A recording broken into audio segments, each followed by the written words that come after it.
ಶ್ರೀರಾಮಚಂದ್ರ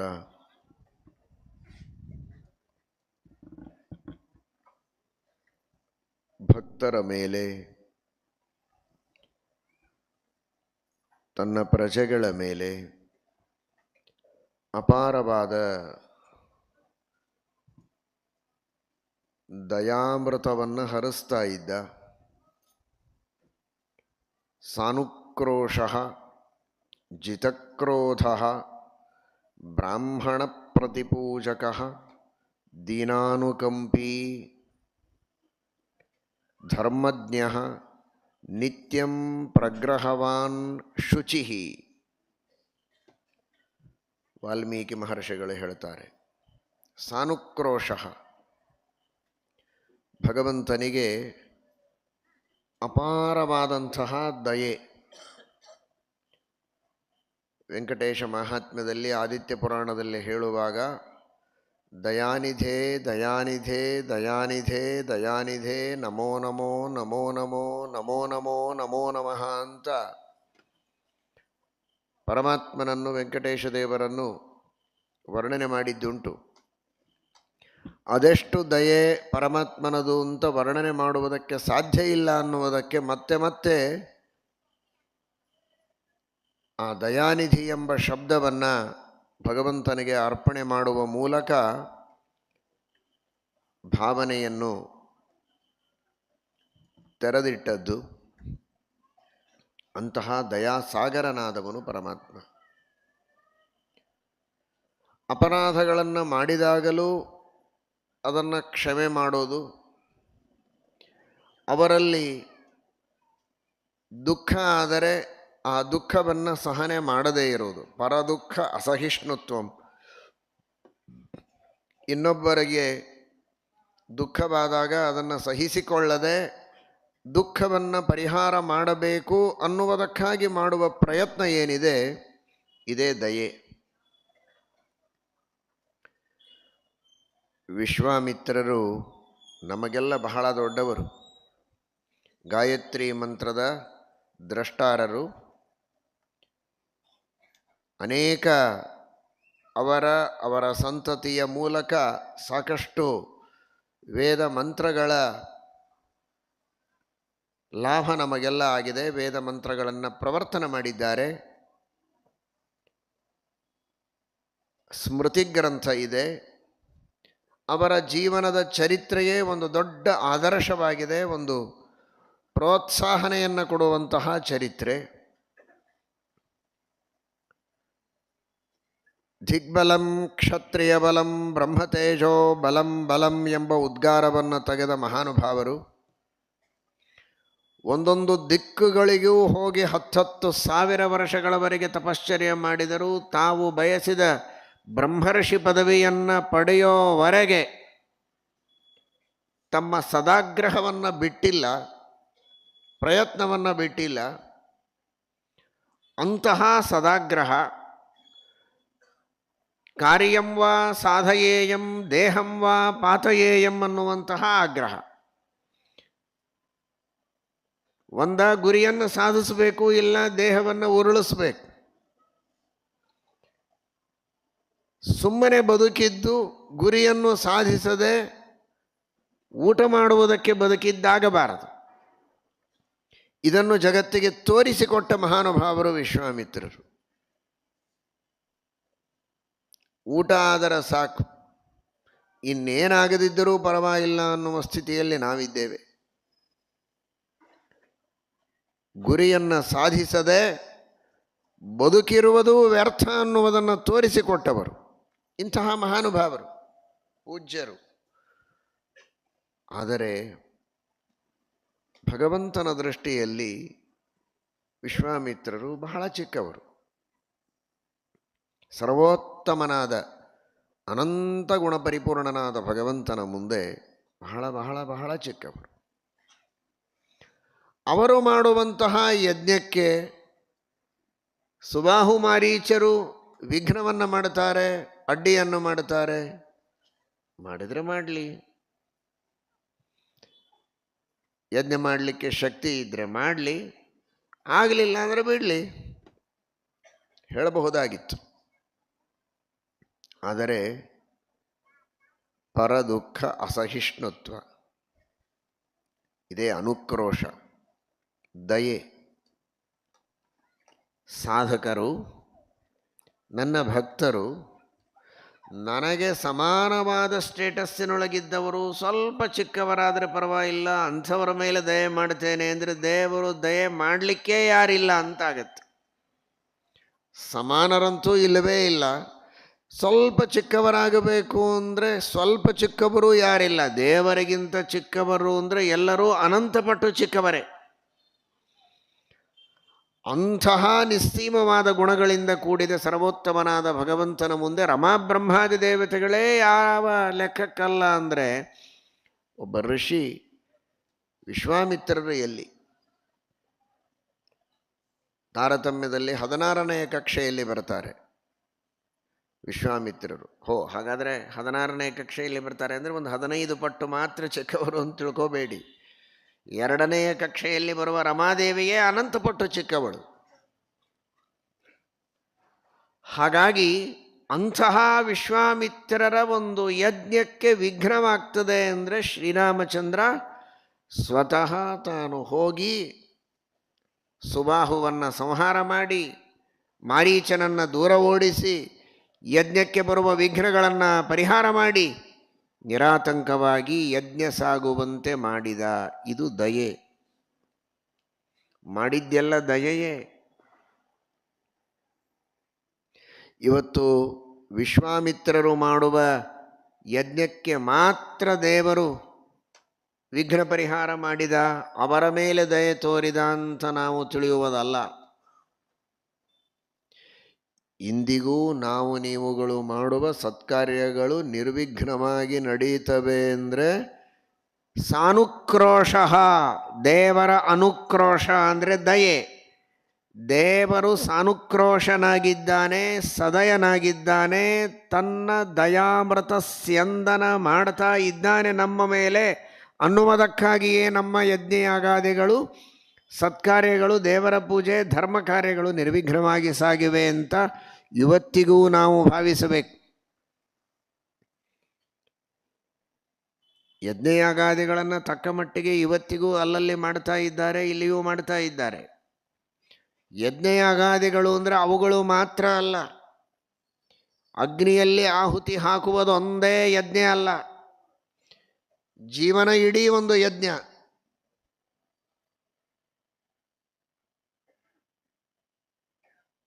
ಜೀವನ ಇಡೀ ಯಜ್ಞ. ತಸ್ಸೈವಂ ವಿದುಷೋ ಯಜ್ಞಸ್ಯಾತ್ಮ ಯಜಮಾನ ಶ್ರದ್ಧಾ ಪತ್ನಿ ಇತ್ಯಾದಿಯಾಗಿ ಜೀವನವನ್ನೇ ಒಂದು ಯಜ್ಞ ಅಂತ ಉಪನಿಷತ್ತು ವರ್ಣನೆ ಮಾಡುತ್ತದೆ. ಕಣ್ಣಿನಿಂದ ಕುಳಿತ ನಿಮ್ಮೆಲ್ಲರನ್ನ ನೋಡ್ತಾ ಇದ್ದೀವಲ್ಲ, ಇದೊಂದು ಯಜ್ಞ. ಚಕ್ಷುರಿಂದ್ರಿಯವೇ ಒಂದು ಅಗ್ನಿ.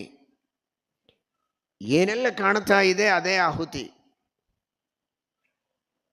ಆಹುತಿ ಅಂದರೆ ಗಾಬರಿ ಆಗಬೇಕಾಗಿಲ್ಲ, ಸುಟ್ಟೋಗ್ತೇವೆ ಅಂತ. ಅಷ್ಟೆಲ್ಲ ವ್ಯಕ್ತಿಗಳ, ಅಷ್ಟೆಲ್ಲ ವಸ್ತುಗಳ ರೂಪ ಅದು ನನ್ನ ಕಣ್ಣಿಗೆ ತೋರ್ತಾ ಇದೆಯಲ್ಲ, ಇದು ಒಂದು ಯಜ್ಞ ಅಂತ ಕೃಷ್ಣ ಹೇಳಿದ್ದಾನೆ. ಇದು ಕಲ್ಪನೆ ಅಲ್ಲ, ಕವಿ ಕಲ್ಪನೆಯಲ್ಲ, ಕವಿ ಸಮಯ ಅಲ್ಲ.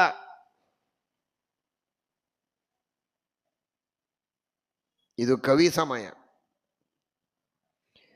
ಈ ಲೌಕಿಕ ಕವಿಗಳ ಸಮಯ ಅಲ್ಲ. ಸಮಯ ಅಂದರೆ ಸಿದ್ಧಾಂತ, ಅವರ ಒಂದು ಅಭಿಪ್ರಾಯ. ಲೌಕಿಕ ಕವಿ ಅಂದರೆ ಸರ್ವಜ್ಞ. ಕವಿರ್ಮ ಮನೀಷಿ ಪರಿಭೂ ಸ್ವಯಂಭೂ.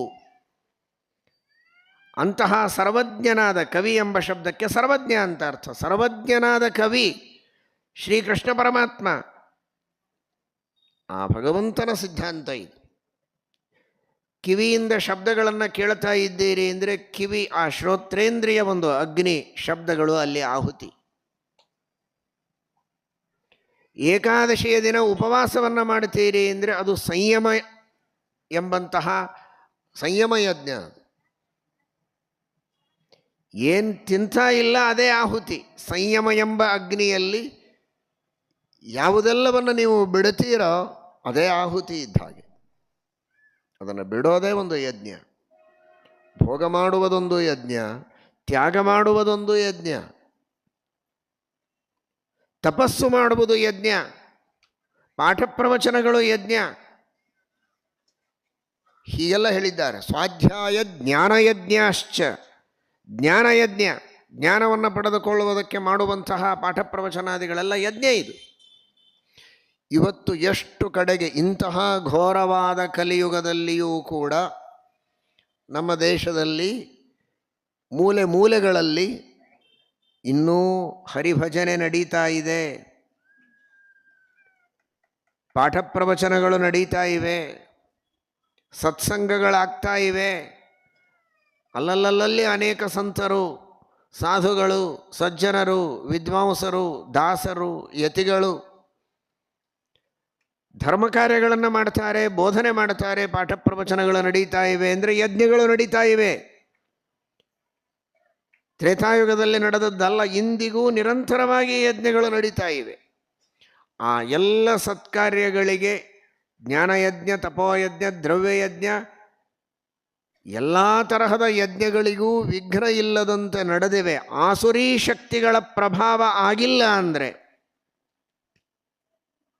ಅದು ಶ್ರೀರಾಮಚಂದ್ರನ ದಯೆ ವಿಶ್ವಾಮಿತ್ರರ ಮೇಲೆ ಮಾತ್ರ ಇಲ್ಲ, ಇಡೀ ವಿಶ್ವದ ಮೇಲೆ ಇದೆ ಎನ್ನುವುದನ್ನು ನಾವು ಅರ್ಥ ಮಾಡಿಕೊಳ್ಳಬೇಕು. ಸಜ್ಜನ ವಿಶ್ವ, ಸಜ್ಜನ ಪ್ರಪಂಚದ ಮೇಲೇನೇ ಇದೆ. ಆ ದೃಷ್ಟಿಯಲ್ಲಿ ನಾವು ರಾಮಾಯಣವನ್ನು ಅರ್ಥ ಮಾಡಿಕೊಳ್ಳಬೇಕು. ಕೆಲವರೆಲ್ಲ ಏನೇನೋ ಆಶೆ ಆಕಾಂಕ್ಷೆಗಳನ್ನು ತೋರಿಸಿ ನಮ್ಮನ್ನು ಸನ್ಮಾರ್ಗದಿಂದ ಆಚೆಗೆ ಸೆಳೆಯುವಂತೆ ಪ್ರಯತ್ನ ಮಾಡ್ತಾರೆ, ಡೈವರ್ಟ್ ಮಾಡಲಿಕ್ಕೆ ಪ್ರಯತ್ನ ಮಾಡ್ತಾರೆ. ಕೆಲವರು ಬಲಿಷ್ಠರಾಗಿ, ಸರಿಯಾಗಿ ಅರ್ಥ ಮಾಡಿಕೊಳ್ಳಿ, ಸಮಾಜದೊಳಗೆ ಧರ್ಮದಿಂದ, ಸನಾತನ ಧರ್ಮವನ್ನು ಅನುಸರಿಸುವ ಸಜ್ಜನರಿಗೆ ಸನಾತನ ಧರ್ಮದಿಂದ, ಆ ಸನಾತನ ಧರ್ಮದ ಪಥದಿಂದ ಈಚೆಗೆ ಸೆಳೆಯುವ ಜನ ಎರಡು ರೀತಿಯಿಂದ. ಕೆಲವರು ತಮ್ಮ ಬಾಹುಬಲ ಹೊಡೆದು ಬಡದು ಹೆದರಿಸಿ ಬೆದರಿಸಿ ಈಚೆಗೆ ಸೆಳೆಯೋ ಪ್ರಯತ್ನ ಮಾಡುತ್ತಾರೆ. ಅವರು ಸುಬಾಹು ಇದ್ದ ಹಾಗೆ, ಬಾಹುಬಲದಿಂದ ಈ ಸನಾತನ ಧರ್ಮದ ಮೇಲೆ ಆಕ್ರಮಣ ಮಾಡುವಂತಹ ಒಂದು ವರ್ಗ ಇದೆ, ಒಂದು ಗುಂಪಿದೆ, ಅದು ಸುಬಾಹು. ಇನ್ನು ಕೆಲವರು ಆಶೆ ತೋರಿಸ್ತಾರೆ, ಅದೇನು ಆಶೆ ಈಡೇರೋದಿಲ್ಲ, ಆಶೆ ತೋರಿಸೋದಷ್ಟೇ. ಅಷ್ಟು ಹಣ ಕೊಡ್ತೇವೆ, ಇಷ್ಟು ಹಣ ಕೊಡ್ತೇವೆ, ಅದನ್ನು ಮಾಡ್ತೇವೆ, ಇದನ್ನು ಮಾಡ್ತೇವೆ, ಅದನ್ನು ಬಿಡಿ ನಿಮ್ಮ ಧರ್ಮವನ್ನು ಅಂತ ಹೇಳಿ ಈ ಸನಾತನ ಧರ್ಮವನ್ನು ಅನುಸರಣೆ ಮಾಡುವಂತಹ ಸಜ್ಜನರಿಗೆ ಯಜ್ಞಯಾಗಾದಿಗಳನ್ನು, ಪೂಜಾ ಕೈಂಕರ್ಯಗಳನ್ನು, ಪಾಠ ಪ್ರವಚನಗಳನ್ನು, ತಪಸ್ಸನ್ನು ಮಾಡುವುದಕ್ಕೆ ವಿಘ್ನ ಮಾಡಿ ಸೆಳೆಯುವವರಿದ್ದಾರೆ. ಆಶೆಗಳನ್ನು ತೋರಿಸ್ತಾರೆ, ಮರೀಚಿಕಾಗಳು. ಅದು ದೂರದಲ್ಲಿ ಬಿಸಿಲುಗುದರೆ ಇದ್ದಾಗ ಏನಿರೋದಿಲ್ಲ, ದೂರದಿಂದ ನೋಡಿದರೆ ನೀರಿದ್ದಾಗ ಕಾಣಿಸ್ತದೆ, ಹತ್ತಿರ ಹೋದರೆ ಏನಿರೋದಿಲ್ಲ ಬಿಸಿಲಿನಲ್ಲಿ ಅಲ್ವಾ. ಅದಕ್ಕೆ ಮರೀಚಿಕ ಅಂತ ಸಂಸ್ಕೃತದಲ್ಲಿ ಹೆಸರು. ಹಾಗೆ ಏನೇನೋ ಆಶೆಗಳನ್ನು ತೋರಿಸಿ ನಮ್ಮನ್ನು ಆಚೆಗೆ ಎಳೀತಾರಲ್ಲ, ಅವರು ಮಾರೀಚ ಇದ್ದ ಹಾಗೆ. ಆ ತರಹದ ಎರಡು ಗುಂಪುಗಳು ಸನಾತನ ಧರ್ಮದವರನ್ನು ಎಳೀತಾ ಇವೆ. ಶ್ರೀರಾಮಚಂದ್ರನ ದಿವ್ಯ ರಕ್ಷೆ ಇದ್ದರೆ, ಈ ರಾಮನಾಮದ ಬಲ ಇದ್ದರೆ, ರಾಮನ ಪಾದಗಳಿಗೆ ಚರಣಗಳಿಗೆ ಶರಣು ಹೋದರೆ ಸುಬಾಹುವೂ ಇರೋದಿಲ್ಲ, ಮಾರೀಚನೂ ಇರೋದಿಲ್ಲ. ಸುಬಾಹು ಮಾರೀಚರಿಬ್ಬರನ್ನೂ ನಿವಾರಣೆ ಮಾಡಿ ಆ ಎಲ್ಲ ಯಜ್ಞವನ್ನು, ಸತ್ಕರ್ಮಗಳನ್ನು, ಸದ್ಧರ್ಮಗಳನ್ನು ಅನುಷ್ಠಾನ ಮಾಡುವ ಸನಾತನ ಧರ್ಮದ ಪ್ರತಿಯೊಬ್ಬ ಅನುಯಾಯಿಗಳಿಗೆ ರಕ್ಷಣೆ ಮಾಡುವುದಕ್ಕೆ ಶ್ರೀರಾಮಚಂದ್ರನ ದಿವ್ಯ ರಕ್ಷೆ ಯಾವಾಗಲೂ ಇದೆ ಎನ್ನುವ ಸಂದೇಶವನ್ನು ವಾಲ್ಮೀಕಿ ರಾಮಾಯಣ ಈ ಮೂಲಕವಾಗಿ ತಿಳಿಸಿದೆ. ಹೊರತು ಅಂದು ಸುಬಾಹು ಮಾರೀಚರಿಬ್ಬರನ್ನು ಮಾತ್ರ ಹೊಡೆದೋಡಿಸಿದ ಕಥೆಯಲ್ಲ. ಇಂದಿಗೂ ಸುಬಾಹುಗಳಾಗಿ ಬಂದವರನ್ನು, ಮರೀಚಿಕೆಗಳನ್ನು ತೋರಿಸುವವರನ್ನು ಕೂಡ ದೂರ ಓಡಿಸಿ ನಮ್ಮನ್ನು ಸ್ಥಿರವಾಗಿ ನಮ್ಮ ಧರ್ಮದಲ್ಲಿ ಉಳಿಯುವಂತೆ ರಕ್ಷಣೆ ಮಾಡ್ತಾನೆ ಶ್ರೀರಾಮಚಂದ್ರ ಅನ್ನುವುದಕ್ಕೋಸ್ಕರ ಆ ಶ್ರೀರಾಮನ ಮಹಿಮೆಯನ್ನು ತಿಳಿದು ಅವನಿಗೆ ಶರಣು ಹೋಗುವ ಅವಶ್ಯಕತೆ ಇದೆ ಎನ್ನುವ ಅರ್ಥದಲ್ಲಿ ಸಾನುಕ್ರೋಶಃ, ಅನುಕ್ರೋಶವನ್ನು, ದಯೆಯನ್ನು ತೋರುತ್ತಾನೆ ಪರಮಾತ್ಮ. ಅಂದೂ ತೋರಿದ, ಇಂದಿಗೂ ತೋರುತ್ತಾನೆ, ತೋರ್ತಾ ಇದ್ದಾನೆ. ಅದನ್ನು ನೆನೆದು ನೆನೆದು ಇನ್ನಷ್ಟು ನಾವು ಅವನಲ್ಲಿ ಭಕ್ತಿ ಮಾಡಿದಾಗ ಇನ್ನೂ ಹೆಚ್ಚು ದಯೆಯನ್ನು ಮಾಡ್ತಾನೆ. ಅವನ ದಯೆ ಹೆಚ್ಚಾದ ಹಾಗೆ ನಮ್ಮೆಲ್ಲರ ಸಾಧನೆ ಹೆಚ್ಚಾಗತ್ತೆ. ನೋಡಿ, ದೇವರಿಗೆ ನಮ್ಮ ಮೇಲೆ ದಯಾ ಹೆಚ್ಚಾಗಬೇಕಾದ್ರೆ ಏನು ಮಾಡಬೇಕು ಗೊತ್ತಾ? ನಿಮಗೆ ನೆನಪಿಟ್ಟುಕೊಳ್ಳೋದಕ್ಕೆ ಹೇಳ್ತೇನೆ. ಇದು ರಾಮಾಯಣದಲ್ಲಿ ಬಂದದ್ದು ಅಂತಲ್ಲ. ನಮ್ಮ ಮೇಲೆ ದೇವರ ದಯಾ ಹೆಚ್ಚಾಗಬೇಕಾದ್ರೆ ಏನು ಮಾಡಬೇಕು? ಸಾಮಾನ್ಯವಾಗಿ ಹೇಳೋದುಂಟಲ್ಲ, ನಾವೇನು ಕೊಡ್ತೇವೆ ಅದನ್ನು ತಿರುಗಿ ದೇವರು ಕೊಡ್ತಾನೆ, ರಿವರ್ಸ್ ಮಾಡ್ತಾನೆ ಅಂತ. ಆ ದಯಾ ತಿರುಗಿಸ್ರಿ. ಯಾದ್ ಕರೋ, ಪರಮಾತ್ಮನ ಸ್ಮರಣೆ ಮಾಡಿ, ಅವನ ದಯಾ ಆಗುತ್ತೆ. ನೀವು ಅವನ ಯಾದ್ ಮಾಡಿದರೆ ಅವನು ನಿಮ್ಮ ಮೇಲೆ ದಯಾ ಮಾಡ್ತಾನೆ. ಬೇರೆ ಏನಿದೆ? ಅದಕ್ಕಾಗಿ ತಾನೇ ರಾಮನಾಮದ ಜಪ. ಯಾದ್ ಕರ್ನೆ ಕೆ ಲಿಯೇ ಹೈ, ಅವ್ರ ಕ್ಯಾ ಹೈ. ಹಾಗಾಗಿ ಸಾನುಕ್ರೋಶ, ಆ ಭಗವಂತ ನಮ್ಮ ಮೇಲೆ ದಯಾ ಮಾಡಬೇಕಾದರೆ ಅವನ ಸ್ಮರಣೆ ಮಾಡಬೇಕು. ಸ್ಮರಣೆ ಮಾಡಿದರೆ ದಯೆ ತೋರಿದಷ್ಟು ನಮ್ಮ ಸಾಧನೆ ಹೆಚ್ಚಾಗತ್ತೆ ಎನ್ನುವ ದೃಷ್ಟಿಯಲ್ಲಿ ವಿಶ್ವಾಮಿತ್ರರ ಒಂದು ಉದಾಹರಣೆ ಅಷ್ಟೇ. ಅದು ಇಡೀ ಜಗತ್ತಿಗೆ, ವಿಶ್ವಕ್ಕೆ ದೇವರು ಮಿತ್ರ.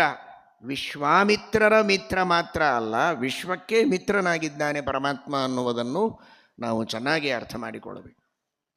ಆ ದೃಷ್ಟಿಯಲ್ಲಿ ಸಾನುಕ್ರೋಶ ಎಂಬುದಾಗಿ ತಿಳಿಸಿಕೊಟ್ಟಿದ್ದಾರೆ.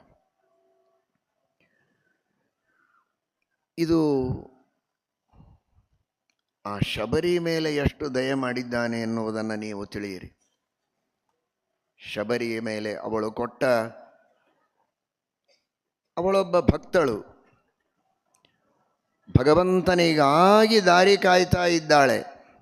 ಯಾವಾಗ ಭಗವಂತ ಬರ್ತಾನೆ ಅವನ ದರ್ಶನ ಮಾಡಬೇಕು, ಅವನಿಗೆ ಸಮರ್ಪಣೆ ಮಾಡಿ ತನ್ನನ್ನು ತಾನು ಅರ್ಪಣೆ ಮಾಡಿಕೊಳ್ಳಬೇಕು ಅಂತ. ಅಂತಹ ನೀನು ಯಾರೋ ಏನೋ, ಬೇಕಾದಷ್ಟು ಜನಕ್ಕೆ ಅವನೇನು ದೊಡ್ಡ ರಾಜಳಲ್ಲ, ರಾಣಿಯೂ ಅಲ್ಲ, ಏನೂ ಅಲ್ಲ, ಯಾವುದೋ ಒಬ್ಬ ಸಾಮಾನ್ಯ ಮಹಿಳೆ ಅಂತ ಪರಮಾತ್ಮ ಉದಾಸೀನ ಮಾಡಲಿಲ್ಲ. ಸಾನುಕ್ರೋಶ,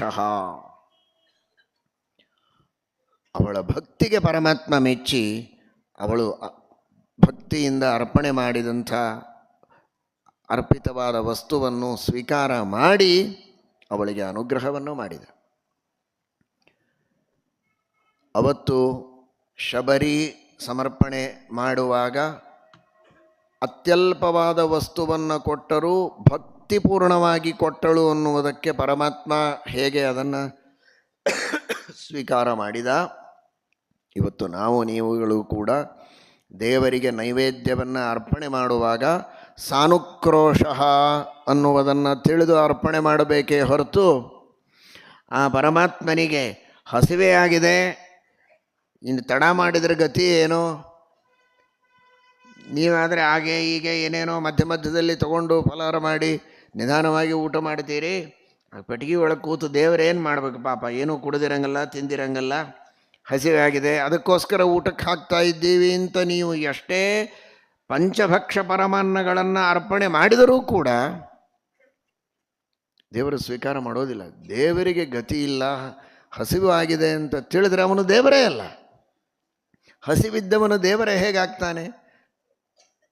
ಅವಿಜಿಘತ್ಸಹ ಅಪಿಪಾಸಃ ಸತ್ಯಕಾಮಃ ಸತ್ಯ ಸಂಕಲ್ಪ. ಹಸಿವು ನೀರಡಿಕೆ ಇಲ್ಲದವನು ದೇವರು ಅಂತ ಉಪನಿಷತ್ತು ಹೇಳುತ್ತದೆ. ಹಸಿವಾಗಿದೆ ಅವನಿಗೆ ನೈವೇದ್ಯ ಮಾಡ್ತೀನಿ ಅಂದರೆ ಯಾರಿಗೋ ಮಾಡ್ತೀರಿ ಅಂತ ಅರ್ಥ, ಅದು ದೇವರಿಗಲ್ಲ. ಅದು ಹಸಿವು ನೀರಡಿಕೆ ಇಲ್ಲದವನು, ನೆನೆದರೆ ಹಸಿವು ನೀರಡಿಕೆಗಳನ್ನು ಕಳೆಯುವವನು ದೇವರು ಅಂದರೆ ಅಂತಹ ಭಗವಂತನಿಗೆ ಹಸಿವಿದೆ ಅಂತ ನಾವು ತಿಳಿದು ಅರ್ಪಣೆ ಮಾಡೋದಲ್ಲ. ಹಾಗಾದರೆ ಸಾನುಕ್ರೋಶ, ಆ ಭಗವಂತ ಹೊಟ್ಟೆ ತುಂಬಿದವ, ಹಸಿವೇ ಇಲ್ಲ, ನೀರಡಿಕೆಯೇ ಇಲ್ಲ. ನೋಡಿ, ಬಹಳ ವಿಚಿತ್ರ ಇದು. ದಯೆ ಅಂದರೆ ಅದು ಎಷ್ಟು ದಯೆ ಅಂತ ಹೇಳಲಿಕ್ಕೆ ಸಾಧ್ಯ ಇಲ್ಲ. ನಿಸ್ಸೀಮ ದಯೆ. ನಿಮಗೆ ಹೊಟ್ಟೆ ತುಂಬಿರುತ್ತದೆ, ಆದರೂ ಬೀಗರ ಮನೆಗೆ ಹೋಗಿರ್ತೀರಿ, ಅಷ್ಟೊತ್ತು ಕಾಯ್ಲಿಕ್ಕೆ ಆಗೋದಿಲ್ಲ ಅಂತ ಮನೆಯೊಳಗೆಲ್ಲ ಮುಗಿಸ್ಕೊಂಡೇ ಬಂತಿರ್ತೀರಿ. ಆದರೂ ಅವರು ಹಾಕುವಾಗ ಏನೂ ತಿಂದೇ ಇದ್ದರೆ ವ್ಯವಹಾರ ಸರಿ ಅನಿಸೋದಿಲ್ಲ ಅನ್ನೋದಕ್ಕೋಸ್ಕರ ಸ್ವಲ್ಪ ತಿಂದ ಹಾಗೆ ಮಾಡ್ತೀರಿ. ಎಷ್ಟು ಮಾಡ್ಬೋದು? ಚೂರು ಪಾರು ಹಾಗೇ ಹಾಕ್ತಾನೆ ಇದ್ರೆ ಎಷ್ಟೊತ್ತು ತಿನ್ಲಿಕ್ಕೆ ಸಾಧ್ಯ? ಹೊಟ್ಟೆ ತುಂಬಿದ ಮೇಲೆ ಸಿಟ್ಟು ಬಂದುಬಿಡ್ತು, ತಿನ್ಲಿಕ್ಕೆ ಆಗೋದಿಲ್ಲ, ಹೊಟ್ಟೆಗೂ ಶಕ್ತಿ ಇರೋದಿಲ್ಲ, ನಾಲಿಗೆಗೆ ರುಚಿ ಇರೋದಿಲ್ಲ, ಆ ಅವಸ್ಥೆಗೆ ಮುಟ್ಟು ಹೋಗ್ತಾನೆ. ಆದರೆ ಭಗವಂತ ನೋಡಿ, ಹಸಿವೇ ಇಲ್ಲ ಅವನಿಗೆ. ಯಾವತ್ತೂ ಹಸಿವೇ ಇಲ್ಲ. ಅನಾದಿ ಕಾಲದಿಂದಲೂ ಹಸಿವು ನೀರಡಿಕೆಗಳೇ ಇಲ್ಲದಿರುವಂತಹ ಪರಮಾತ್ಮನಿಗೆ ಅನಾದಿ ಕಾಲದಿಂದಲೂ ನೈವೇದ್ಯ ವೈಭವದಿಂದ ನಡೀತಾನೇ ಇದೆ. ಲಕ್ಷ್ಮೀದೇವಿಯನ್ನು ಹಿಡಿದುಕೊಂಡು ತೃಣಜೀವದವರೆಗೆ ಇರುವ ಸಜ್ಜನರು, ಸಾಧುಗಳು, ಸಂತರು ಅಂತ ಯಾರಿದ್ದಾರೆ ಎಲ್ಲ ಆಸ್ತಿಕ ಮಹಾಶಯರು ಕೂಡ ಪೂಜೆಯನ್ನು ಮಾಡ್ತಾ ಬಂದಿದ್ದಾರೆ, ನೈವೇದ್ಯವನ್ನು ಅರ್ಪಣೆ ಮಾಡ್ತಾರೆ, ಸ್ವೀಕಾರ ಮಾಡ್ತಾನೆ ದೇವರು. ಏನು ಕಾರಣ? ಹಸಿವಿಲ್ಲ, ಸ್ವೀಕಾರ ಮಾಡ್ತಾನೆ, ಅನುಗ್ರಹ ಮಾಡ್ತಾನೆ, ಚೆನ್ನಾಗಿದೆ ಅಂತ ಹೇಳ್ತಾನೆ. ಸಾಂತ್ವಯಶ್ ಲಕ್ಷಣಯಾವಾಚ ಅಂತ ಪರಮಾತ್ಮ ಬಹಳ ಚೆನ್ನಾಗಿದೆಯಪ್ಪ ನಿನ್ನ ಅಡಿಗೆ ಅಂತ ಪರಶುರಾಮ ರೂಪದಿಂದ ಹೇಳ್ತಾನಂತೆ. ಕಪಿಲ ರೂಪದಿಂದ ನೋಡ್ತಾನೆ. ದೇವರ ಕಣ್ಣು ಅಂದರೆ ಕಪಿಲ, ದೇವರ ಮೂಗು ಅಂದರೆ ನರಸಿಂಹ, ನರಸಿಂಹ ರೂಪದಿಂದ ಆಘ್ರಾಣನೆ ಮಾಡ್ತಾನೆ. ಪರಶುರಾಮ ರೂಪದಿಂದ ಹೊಗಳ್ತಾನೆ, ಬಹಳ ಚೆನ್ನಾಗಿದೆ ನಿಮ್ಮ ಅಡಿಗೆ ಅಂತ. ಕೂರ್ಮ ರೂಪದಿಂದ ಅದರ ಆಸ್ವಾದನೆ ಮಾಡ್ತಾನೆ. ಇದು ನೈವೇದ್ಯ. ಏನು ಹೊಗಳೋದು, ಏನು ಅವನಿಗೆ ರುಚಿಸಬೇಕು, ಏನು ಬೇಕಾಗಿದೆ? ತನಗೇನೂ ಬೇಕಾಗದಿದ್ದರೂ ಭಕ್ತರು ಕೊಟ್ಟಿದ್ದಾರೆ ಅಂತ ಅದರೊಳಗಿನ ಸಾರ ಭಾಗವನ್ನು, ಶುಭವಾದ ಭಾಗವನ್ನು ಪರಮಾತ್ಮ ತಾನು ಸ್ವೀಕಾರ ಮಾಡ್ತಾನೆ, ಮಾಡಿ ಅನುಗ್ರಹ ಮಾಡ್ತಾನೆ. ಇದಕ್ಕೆ ಕಾರಣ ಒಂದೇ ಒಂದು, ನಾನು ಸ್ವೀಕಾರ ಮಾಡಲಿಲ್ಲ ಅಂದರೆ ಅವರಿಗೆ ಸಾಧನೆಗೆ ಬೇರೆ ದಾರಿ ಇಲ್ಲ. ನನಗೆ ಅಭಿಷೇಕ ಮಾಡೋ ಅವಶ್ಯಕತೆ ಇಲ್ಲ, ಮೈ ಹೊಲಸೆ ಆಗುವುದಿಲ್ಲ, ನೈವೇದ್ಯ ಬೇಕಾಗಿಲ್ಲ, ಹಸಿವಿಲ್ಲ, ಸ್ವಯಂ ಸುಗಂಧ ಪರಿಪೂರ್ಣ ಸರ್ವಭೂತ ಗುಣೈರ್ಯುಕ್ತಂ ದೈವಂ ಮಾಂ ಜ್ಞಾತುಮರ್ಹಸಿ.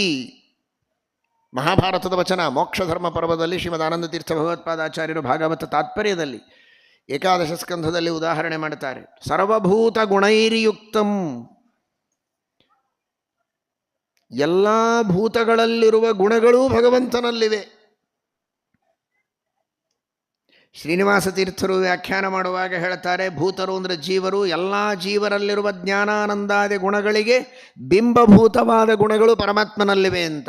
ತಾಮ್ರಪರ್ಣಿ ಆಚಾರ್ಯರು ವ್ಯಾಖ್ಯಾನ ಮಾಡುವಾಗ ಹೇಳ್ತಾರೆ, ಪಂಚಮಹಾಭೂತಗಳಲ್ಲಿರುವ ಶಬ್ದಸ್ಪರ್ಶ ರೂಪರಸ ಗಂಧಗಳೂ ಕೂಡ ಸ್ವಾಖ್ಯವಾದದ್ದು, ಚೈತನ್ಯ ರೂಪವಾದದ್ದು ಪರಮಾತ್ಮನಲ್ಲಿವೆ.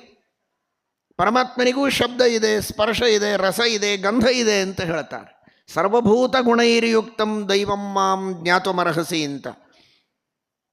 ಹಾಗಾದರೆ ಆ ಭಗವಂತನಲ್ಲಿ ಅವನಿಗೆ ಗಂಧ ಇದೆ, ಯಾಕೆ ನಾವು ಕೊಡುವ ಗಂಧ ಬೇಕು? ಶಖೆಯೇ ಇಲ್ಲ ಅವನಿಗೆ. ಅವರ ಮಗನೇ ವಾಯು, ಅವನೇ ಸೃಷ್ಟಿ ಮಾಡಿದ್ದು ವಾಯು, ಅವನಿಗೇನು ನಾವು ಚಾಮರ ಹಾಕಬೇಕು, ಯಾಕೆ ವ್ಯಜನ ಹಾಕಬೇಕು? ಏನೂ ಇಲ್ಲ. ಹೇಗೆ ಅರ್ಚಿಸಲಿ ಮೆಚ್ಚಿಸಲಿ ನಿನ್ನ ಅನ್ನುವ ಸಮಸ್ಯೆಯೇ ಎಲ್ಲರ ಎದುರಿಗೆ ಕಾಡುವುದು. ಹಾಗಾದರೆ ಉದ್ಧಾರ ಹೇಗೆ? ಸೇವೆ ಇಲ್ಲ, ಸೇವೆ ಇಲ್ಲದೆ ಉದ್ಧಾರ ಇಲ್ಲ. ಸೇವೆಗೆ ಸದವಕಾಶ ಎಲ್ಲಿಂದ? ದೇವರ ಎದುರಿಗೆ. ಒಂದೇ ಒಂದು ಮಾಧ್ಯಮದಿಂದ ಸೇವೆಗೆ ಅವಕಾಶ ಸಿಗುವುದಕ್ಕೆ ಸಾಧ್ಯ ಇದೆ, ಸಾನುಕ್ರೋಶಃ, ದಯೆ ಇದೆ ಅನ್ನೋದಕ್ಕಾಗಿ ಇವನು ಕೊಡೋದು ಏನೂ ಬೇಕಾಗದೇ ಇದ್ದರೂ ಕೊಡಲಿ ಪಾಪ. ಯಾಕೆ ಅಂದರೆ ಅವನ ಸಂಸಾರಕ್ಕೆ ನಾನು ಕೊಡಲಿ ಹಾಕಬೇಕಾಗಿದೆ, ಅದಕ್ಕೆ ಏನು ಕೊಡ್ತಾನೋ ಕೊಡಲಿ, ತಗೊಳ್ಳೋಣ ಅನ್ನುವ ಒಂದೇ ಒಂದು ದಯೆಯಿಂದ ಸ್ವೀಕಾರ ಮಾಡ್ತಾನೆ. ಬಿಟ್ಟರೆ ಅವಶ್ಯಕತೆ ಜೀರೋ. ಅದಕ್ಕೆ ಪೂಜಿ ಅಂತ ಕರೆಯೋದು. ನೀನು ಕೊಡೋ ಪೂಜೆಯ ಅವಶ್ಯಕತೆ ಪೂಜಿ, ಆದರೂ ಕೊಡು, ಸ್ವೀಕಾರ ಮಾಡ್ತೇನೆ. ಯಾಕೆ ಅಂದರೆ ಸಾನುಕ್ರೋಶಃ, ದಯೆ ಇದೆ, ಬಿಟ್ಟರೆ ಬೇರೆ ಏನು ಅವಶ್ಯಕತೆ ಇಲ್ಲ ಅಲ್ಲಿ. ಹಾಗಾಗಿ ಈ ಸಾನುಕ್ರೋಶ ಅನ್ನೋದು ಇದು ಒಂದೆರಡು ಘಟನೆಗಳಿಗೆ ಸಂಬಂಧಪಟ್ಟದ್ದಲ್ಲ. ಇವತ್ತು ಕೇಳಿದಿರಿ ರಾಮನ ಮಹಿಮೆಯನ್ನು ಬೆಳಗ್ಗೆ ಕೇಳುವಾಗ. ಶ್ರೀರಾಮಚಂದ್ರ ದೂರ್ವಾಸರಿಗೆ ಅನ್ನ ಕೊಟ್ಟ. ಹೇಗೆ ಕೊಟ್ಟ? ಸಿದ್ಧನ್ನದೇಯಮುತ ಸಾಧ್ಯವಪೀತಿ ವಾಚಂ. ಏನು ಕರಾರ ಅವ್ರದ್ದು. ಮನೆಗೆ ಹೋಗೋದು, ಭಿಕ್ಷೆ ಕೇಳೋದು, ಅನ್ನ ಕೊಡಿ ಅಂತ. ಸಿದ್ಧನ್ನದೇಯಂ, ಅನ್ನ ಕೊಡಿ ಅಂದರೆ ದುರ್ವಾಸರಂತಹ ಮಹಾಜ್ಞಾನಿಗಳು ಬಂದಾರೆ ಅಂತ ಉತ್ಸಾಹದಿಂದ ಒಳ್ಳೆ ರುಚಿ ರುಚಿಯಾದ ಪಂಚಭಕ್ಷಗಳನ್ನು ಎಲ್ಲ ಸಿದ್ಧ ಮಾಡಿ ಕೊಡೋದಕ್ಕೆ ಬಂದರೆ ಇದು ಮಾಡಿದ್ದ ಅಂತ ಕೇಳಬೇಕು. ಹೌದು, ಮಾಡಿದ್ದೇ ಕೊಡೋದು ಅಂತ. ಮಾಡದೆ ಹೇಗೆ ಕೊಡ್ತಾರೆ? ಮಾಡಿದ್ದಿದ್ರೆ ಬೇಡ ಅನ್ಬೇಕು. ಮಾಡಿದ್ದಿದ್ರೆ ಬೇಡ. ಎಷ್ಟು ಜನರ ದೃಷ್ಟಿ ಬಿದ್ದಿರ್ತದೋ, ಎಂಥೆಂಥ ದೃಷ್ಟಿ ಬಿಟ್ಟಿರ್ತದೋ, ಅದು ಎಷ್ಟು ಮಡೀಲಿ ಮಾಡಿರ್ತಾರೋ, ಎಷ್ಟೊತ್ತಾಯಿತೋ, ಏನು ಧೂಳು ಬಿತ್ತೋ, ಏನು ಹುಳ ಬಿತ್ತೋ, ಅವ್ರಿಗೇನಾಗೋದಿಲ್ಲ. ಮಹಾನುಭಾವರು, ರುದ್ರದೇವರವರು ಭಗವಂತನ ಮಹಿಮೆ ತಿಳಿಸೋದು ಮುಖ್ಯ ಅಲ್ಲಿ. ಬೇಡ, ಮಾಡಿದ್ದು ಬೇಡ ಅಲ್ಲ, ಈಗ ಮಾಡಿದ್ದು, ಈಗ ಅಲ್ಲ, ಮಾಡಿದ್ದು ಬೇಡ. ಈಗ ಮಾಡಿದ್ದು ಬೇಡ, ಹಿಂದೆ ಮಾಡಿದ್ದಂತೂ ಬೇಡ ಬೇಡ. ಸರಿ, ಒಂದು ಸ್ವಲ್ಪ ಹೊತ್ತು ಕೂಡ್ತೀರಾ, ಮಾಡಿ ಹಾಕ್ತೇವೆ, ಬೇರೆ ಉದ್ಯೋಗ ಇಲ್ವಾ ನನಗೆ ಅಂದರು. ಪಾಠ ಪ್ರವಚನ, ಎಷ್ಟು ಜನರಿಗೆ ಪಾಠ ಹೇಳಬೇಕು, ಪ್ರವಚನ ಮಾಡಬೇಕು, ಮುದ್ರಾಧಾರಣೆ ಮಾಡಿಸ್ಬೇಕು. ಆಗಿನ ಕಾಲಕ್ಕೆ ಅದಷ್ಟು ಗದ್ದಲ. ದುರ್ವಾಸರಿಗೆ ಶ್ರೀಹಂಸಂ ಪರಮಾತ್ಮಾನಂ ವಿರಿಂಚಿಂ ಸನಕಾದಿಕಾನ್ ದುರ್ವಾಸ ಸಹ ಜ್ಞಾನನಿಧೀನ್ ಇಂದ್ರವಾಹನ ತೀರ್ಥಕಾನ್, ಅಷ್ಟೆಲ್ಲ ಕಾಯೋದಕ್ಕೆ ಅವಕಾಶ ಇಲ್ಲ ಅಂದರು. ಏನು ಮಾಡಬೇಕಿನ್ನು? ಏನಿಲ್ಲೇ ಇಲ್ಲ, ಹಾಗೆ ಹೊರಟಿದ್ದಾರೆ. ಎಲ್ಲರ ಮನೆಗೆ ಹೋಗೋದು, ಭಿಕ್ಷೆ ಕೇಳೋದು, ಎರಡು ಕರಾರು. ಯಾರೂ ಇದಕ್ಕೆ ಉತ್ತರ ಕೊಡೋ ಹಾಗಿಲ್ಲ. ಮಾಡಿದ್ದು ಕೊಡಬಾರದು, ಮಾಡಿ ಕೊಡಬಾರದು, ಮೂರನೇದು ಹೇಗಿರ್ತದೆ? ಹಾಗೆ ಹೋಗ್ತಾ ಇದ್ದಾರೆ. ರಾಮನ ಹತ್ರ ಬಂದರು. ರಾಮ ನನಗೆ ಅನ್ನೋದ್ರೊಳಗೆ ಬಾಯಿ ಒಳಗೆ ಅನ್ನ ಇಟ್ಬಿಟ್ಟಿದ್ದ ರಾಮ. ಮಾಡಿದ್ದು ಅಂದ್ರೇನು? ಕೇಳಿದ ಮೇಲೆ ಮುಂದೆ ಮಾಡೋದು ಅಲ್ಲ, ಕೇಳೋಕ್ಕಿಂತ ಮೊದಲೇ ಮಾಡಿದ್ದು ಅಲ್ಲ, ಇನ್ನೂ ಕೇಳೇ ಇಲ್ಲ, ಕೇಳುವ ಕಾರ್ಯವೇ ಮುಗುದಿಲ್ಲ, ಅಷ್ಟರೊಳಗೆ ದೇವರು ಕೊಟ್ಟ. ವಾಕ್ ಸಮಯ ಜಾತ ಮುರುಪ್ರಹಸ್ತಾತ್. ಶ್ರೀಮದಾಚಾರ್ಯರ ನಿರ್ಣಯ ನೋಡಿ. ಇದನ್ನು ಎರಡೂ ಬಿಟ್ಟು ಮೂರನೇದ್ದು ಇರ್ತದೆ ಹೇಗೆ? ಅದು ಅನಿರ್ವಚನೀಯವ? ಅಲ್ಲ, ಇನ್ನೊಂದಿದೆ ಅಂತಾರೆ ಶ್ರೀಮದಾಚಾರ್ಯರು. ಅದು ನಿರ್ವಚನೀಯ. ಏನು ನಿರ್ವಚನೀಯ? ವಚನೀಯನೇ. ಅದು ವಚನ ಕಾಲದೊಳಗೆ ಬಂದದ್ದು. ವಾಕ್ ಸಮಯ ಜಾತ ಮುರುಪ್ರಹಸ್ತಾತ್. ಬೇ ಅನ್ನುವುದರೊಳಗೆ ಬಾಯಿ ಒಳಗಿತ್ತು, ಕು ಅಂದಿದ್ದಿಲ್ಲ ಇನ್ನು. ಇದು ರಾಮದೇವರ ಮಹಿಮೆ. ಬೇಕಾದ್ರೆ ತಿನ್ನು, ಸಾಕಾದ್ರೆ ಹೋಗಿ, ಇದೇನೋ ಹುಚ್ಚುಚ್ಚು ಮಾತಾಡ್ತೀಯೋ ಅಂತ ಅನ್ಬಹುದಾಗಿತ್ತು ಯಾರಾದರೂ. ಹಾಗನ್ನಲಿಲ್ಲ. ನಮಗೆಲ್ಲ ತಿಳಿಸಿಕೊಡ್ತಾರೆ. ಅಂತಹ ಮಹಾಪರಮ ಪೂಜ್ಯರು, ಜ್ಞಾನಿಗಳು, ಅಂಥವರು ಬಂದಾಗ ಅವರ ಅಪೇಕ್ಷೆಯನ್ನು ಪೂರ್ಣ ಮಾಡಬೇಕು ಅಂತ ನಮಗೊಂದು ಶಿಕ್ಷಣ. ಇಂಥದೆಲ್ಲ ಮಾಡಲಿಕ್ಕೆ ನಮ್ಮಿಂದ ಆಗೋದಿಲ್ಲ. ಯಥಾಶಕ್ತಿ ಸೇವೆಯನ್ನು ಮಾಡಬೇಕು ಅನ್ನುವುದು ಮಾತ್ರ ಆದರ್ಶ. ಆದರೆ ತಾನು ಅಚಿಂತ್ಯ ಶಕ್ತಿ ಸಂಪನ್ನನಾದದ್ದರಿಂದ ಪರಮಾತ್ಮ ಕೂಡಲೇ ಅನ್ನವನ್ನು ಸೃಷ್ಟಿ ಮಾಡಿ ಕೊಟ್ಟದ್ದು ಅವರ ಮೇಲಿನ ದಯೆ. ಅದು ಸಾನುಕ್ರೋಶಃ. ಈ ತರಹ ಭಗವಂತ ಅನುಗ್ರಹವನ್ನು ಮಾಡುತ್ತಾನೆ ಅಂತ. ಈ ದುರ್ವಾಸರಿಗೆ ರಾಮಾವತಾರದಲ್ಲಿ ಮಾತ್ರ ಅಲ್ಲ, ಮತ್ತು ಕೃಷ್ಣಾವತಾರದಲ್ಲಿಯೂ ಹೀಗೆ ಮಾಡಿದ್ದಾನೆ. ಸಾನುಕ್ರೋಶಃ. ಪಾಂಡವರು ವನವಾಸದಲ್ಲಿರುವಾಗ ಎಲ್ಲರ ಊಟ ಆದ ಮೇಲೆ ದ್ರೌಪದಿ ಊಟ ಆಗೋವರೆಗೆ ಅಕ್ಷಯ ಪಾತ್ರದಿಂದ ಏನು ಬೇಕೋ ಆ ಸಮೃದ್ಧವಾದಂತಹ ಅನ್ನ, ಭಕ್ಷ್ಯ, ಭೋಜ್ಯ ಎಲ್ಲ ಕೇಳಿದಷ್ಟು ಬರ್ತಾ ಇತ್ತು. ಅದರೊಳಗೆ ಪರಮಾತ್ಮನೇ ಕೂತು ಬೇಡಿದ್ದನ್ನೆಲ್ಲ ಕೊಡ್ತಾನೆ ಅಂತ. ಯಾಕೆಂದರೆ ಅಕ್ಷಯ ಹರೇರ್ನಿವಾಸ ಸ್ಥಾನತ್ವಾತ್. ಸತ್ಯಸಂಧ ತೀರ್ಥ ಶ್ರೀಪಾದಂಗಳವರು ವರ್ಣನೆ ಮಾಡ್ತಾರೆ. ಅಕ್ಷಯ ಪಾತ್ರ ಅಂತ ಯಾಕಂತಾರೆ ಅಂತ. ಕ್ಷೀನಿವಾಸ ಗತ್ಯೋಹೋ. ಅಂದರೆ ಪರಮಾತ್ಮ, ಕ್ಷಯ ಅಂದರೆ ವಾಸ, ಭಗವಂತನ ವಾಸ ಯಾವಾಗಲೂ ಆ ಪಾತ್ರದಲ್ಲಿ ಇರುತ್ತೆ. ಆದ್ದರಿಂದ ಅಕ್ಷಯ, ಭಗವಂತನ ಮನೆ ಅದು ಅಂದರೆ ಅವನ ಆವಾಸ ಸ್ಥಾನ. ಅದಕ್ಕಾಗಿ ಅದು ಅಕ್ಷಯವಾದ ಫಲವನ್ನು ಕೊಡುತ್ತದೆ ಅಂತ. ಅಕ್ಷಯಾಹ್ವಯ ಹೇ ಪಾತ್ರ ವಂದೇಹಂ ತ್ವಾಂ ನಿರಂತರಂ ಅಂತ ಸತ್ಯಸಂಧರು ಶ್ರೀಮಠದಲ್ಲಿರುವ ಅಕ್ಷಯ ಪಾತ್ರದ ಸ್ತೋತ್ರವನ್ನು ಮಾಡಿದ್ದಾರೆ. ಹಾಗಾಗಿ ಅದು ಅಕ್ಷಯ ಪಾತ್ರ ಯಾಕೆ ಅಂದರೆ ಪರಮಾತ್ಮ ಅದರೊಳಗೆ ಇದ್ದಾನೆ ಅನ್ನೋದಕ್ಕಾಗಿ ಅದು ಅಕ್ಷಯ. ಕೇವಲ ಜಡವಾದ ಪಾತ್ರೆ ಅದು ಅಕ್ಷಯ ಅಲ್ಲ. ಸೂರ್ಯಾಂತರ್ಗತ ನಾರಾಯಣನ ಉಪಾಸನೆಯನ್ನು ಮಾಡಿ ಯುಧಿಷ್ಠಿರ ಪಡೆದುಕೊಂಡದ್ದು. ದುರ್ವಾಸರು ಎಲ್ಲರ ಊಟ ಅವರು ಹೇಳಿದರು. ಸೂರ್ಯಾಂತರ್ಗತ ನಾರಾಯಣ ಕೊಡುವಾಗಲೇ ದ್ರೌಪದಿ ಊಟ ಆದರೆ ಆಮೇಲೆ ಕ್ಷಯಮೇಷ್ಯತಿ, ಆಮೇಲೆ ಅನ್ನ ಸಿಗೋದಿಲ್ಲ, ಮತ್ತು ಮಾರನೇ ದಿವಸ ಅಂತ. ಇವರು ಊಟ ಆದ ಮೇಲೆ ಹೋಗಿದ್ದಾರೆ. ಕೊನೆಗೆ ತಮ್ಮ ಎಲ್ಲ ಶಿಷ್ಯ ಪರಿವಾರ ಕರೆದುಕೊಂಡು, ಸಹಸ್ರಾರು ಜನರನ್ನು ಕರೆದುಕೊಂಡು ಹೋದರೆ ಏನು ಮಾಡಬೇಕು? ಶ್ರೀಕೃಷ್ಣ ಪರಮಾತ್ಮನ ಸ್ಮರಣೆ ಮಾಡಿದ್ದಾಳೆ. ಕೃಷ್ಣ ಪರಮಾತ್ಮ ಬಂದವನೇ ಒಂದು ಫೂತ್ಕಾರ ಅಂತ ಅಂತಾರ ನೋಡಿ, ಫೂತ್ಕಾರವನ್ನು ಮಾಡಿದ. ಹೊಟ್ಟೆ ತುಂಬಿದವರು ಹೇಗೆ ಮಾಡಬೇಕೋ ಹಾಗೆ ಒಂದು ಫೂತ್ಕಾರ ಮಾಡಿದರೆ ಊಟನೇ ಮಾಡಿಲ್ಲ ಇವರು. ದುರ್ವಾಸರು ಅವರ ಶಿಷ್ಯ ಪರಿವಾರ ಬಂದವರೆಲ್ಲರಿಗೂ ಹೊಟ್ಟೆ ತುಂಬಿ ಹೋಗಿದೆ. ಬನ್ನಿ ಅಂತ ಊಟಕ್ಕೆ ಕರೆದ್ರೆ ಇನ್ನೇನು ಊಟ ಅಂದರೆ ಅವರು ಹೊಟ್ಟೆ ತುಂಬ ಹೋಗಿದೆ. ಏನು ವಿಚಿತ್ರ ನೋಡಿ. ಕರ್ತುಂ ಅಕರ್ತುಂ ಅನ್ಯಥಾ ಕರ್ತುಂ ಸಾಮರ್ಥ್ಯ. ಊಟಕ್ಕೆ ಹಾಕಿರಲಿಲ್ಲ, ಪಾಂಡವರಿಗೆ ಶಾಪ ಕೊಡ್ತಿದ್ರು. ಊಟಕ್ಕೆ ಹಾಕೋದು ಸಾಧ್ಯ ಇರಲಿಲ್ಲ. ಸಾಧ್ಯ ಇಲ್ಲ ಅಂದರೆ ಅಷ್ಟೆಲ್ಲ ಜನರು ಉಪವಾಸವೂ ಆಗ್ತಾ ಇತ್ತು. ಆ ಕಡೆಗೆ ಈ ಕಡೆಗೆ ಶಾಪವೂ ಬರ್ತಾ ಇತ್ತು. ಇದು ಎರಡೂ ಆಗಬಾರ್ದು. ಈ ಕಡೆಗೆ ಪಾಂಡವರ ಮೇಲೂ ದಯೆ, ದ್ರೌಪದಿಯ ಮೇಲೂ ದಯೆ, ಆಚೆಗೆ ದುರ್ವಾಸರ ಮೇಲೆ ಅವರ ಶಿಷ್ಯರ ಮೇಲೂ ದಯೆ. ಅವರೆಲ್ಲರ ಹೊಟ್ಟೆ ತುಂಬಿಸಿದ, ಇವರಿಗೂ ಶಾಪ ಬರದೇ ಇರೋ ಹಾಗೆ ಮಾಡಿದ. ಕೇವಲ ತನ್ನ ಅಚಿಂತ್ಯವಾದ ಅದ್ಭುತವಾದ ಸಾಮರ್ಥ್ಯದಿಂದ ಕೃಷ್ಣ ಅವತಾರದಲ್ಲಿಯೂ ಕೂಡ ಸಾನುಕ್ರೋಶಃ ಈ ತರಹದ ದಯೆ ಪರಮಾತ್ಮನದು, ಅದ್ಭುತವಾದಂತಹ ದಯೆ. ಇದು ಇತಿಹಾಸದಲ್ಲಿ ಮಾತ್ರ ಅಲ್ಲ ಅಂತ ಎಲ್ಲರೂ ಚೆನ್ನಾಗಿ ಅರ್ಥ ಮಾಡಿಕೊಳ್ಳಿ. ಇದು ಇವತ್ತಿಗೂ ನೀವು ಉಂಡು ತಿಂದು ಸುಖವಾಗಿದ್ದೇವೆ, ಕಾಲಕಾಲಕ್ಕೆ ಆಹಾರ ಪ್ರೀತಿ ಮರ್ಯಾದೆ ಗೌರವಗಳಿಂದ ಸಿಗ್ತಾ ಇದೆ ಹೊಟ್ಟೆಗೆ ಅಂದರೆ ದೇವರ ದಯೆ ಇದೆ ಅಂತೆ ಅರ್ಥ. ಎಲ್ಲಿಯೋ ಮುಖದ ಮೇಲೆ ಬೀಸಿ ಒಗೆಯೋ ಪರಿಸ್ಥಿತಿಯಲ್ಲಿಲ್ಲ. ಒಗೆದು ನೆಲಕ್ಕೆ ಬಿದ್ದರೂ ಬಳಕೊಂಡು ತಿನ್ನೋ ಅಂತಹ ದಯನೀಯ ಸ್ಥಿತಿಯಲ್ಲಿ ಇದ್ದವರನ್ನು ಕಣ್ಣಾರೆ ಕಂಡಿದ್ದೇವೆ. ಕಂಡರೆ ಕಣ್ಣೀರು ಕಪೋಲಕ್ಕೆ ಬರ್ತದೆ. ಆ ಸ್ಥಿತಿಯನ್ನು ದೇವರು ಕೊಟ್ಟಿಲ್ಲ. ಮರ್ಯಾದೆಯಿಂದ ಮನೆಯಲ್ಲಿ ಕುಳಿತು ಗೌರವದಿಂದ ನಗನಗತಾ ಊಟ ಮಾಡ್ತಾ ಇದ್ದಾನೆ ಒಬ್ಬ ಮನುಷ್ಯ ಅಂದರೆ ನಿನ್ನ ಒಲುಮೆಯಿಂದ ನಿಖಿಲ ಜನರು ಬಂದು ಮನ್ನಿಸುವರೋ ಮಹಾರಾಯ, ಎನ್ನ ಪುಣ್ಯಗಳಿಂದ ಈ ಪರಿ ಉಂಟೆ. ಸಾನುಕ್ರೋಶಃ ಇದು ದೇವರ ದಯೆ. ಇಂತಹ ದಯೆಯನ್ನು ಪರಮಾತ್ಮ ಮಾಡಿದ್ದಾನೆ. ಇತಿಹಾಸದಲ್ಲಿ ರಾಮಾವತಾರ ಕೃಷ್ಣಾವತಾರಾದಿಗಳಲ್ಲಿ ಬೇಕಾದಷ್ಟು ಉದಾಹರಣೆಗಳಿವೆ. ವರ್ತಮಾನದಲ್ಲಿಯೂ ಅಂತಹ ಉದಾಹರಣೆಗಳು ಭಗವಂತನದು ಉಂಟು. ವೆಂಕಟೇಶ ಮಹಾತ್ಮ್ಯದಲ್ಲಿ ಬರ್ತದೆ, ಒಬ್ಬ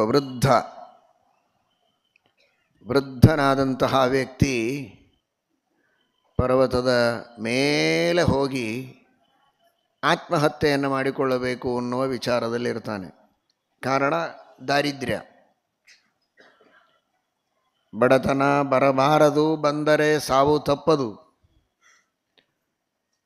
ಏನು ಮಾಡಬೇಕು? ಮಕ್ಕಳಿದ್ದಾರೆ, ಹೆಂಡತಿ ಇದ್ದಾಳೆ, ಯಾರಿಗೂ ಊಟಕ್ಕೆ ಹಾಕುವ ಶಕ್ತಿ ಇಲ್ಲ, ಬದುಕೇನು ಪ್ರಯೋಜನ ಅಂತ ಪರ್ವತದ ಮೇಲೆ ಹೋಗಿ ಹಾರುವುದಕ್ಕೆ ಹೋದರೆ ಹಿಂದಿನಿಂದ ಒಂದು ಧ್ವನಿ, ನಿಲ್ಲು ಅಂತ. ಇಲ್ಲಿ ಯಾರು ಬಂದರು ಅಂತ ಹಿಂದೆ ನೋಡ್ತಾನೆ. ಯಾರೋ ಒಬ್ಬ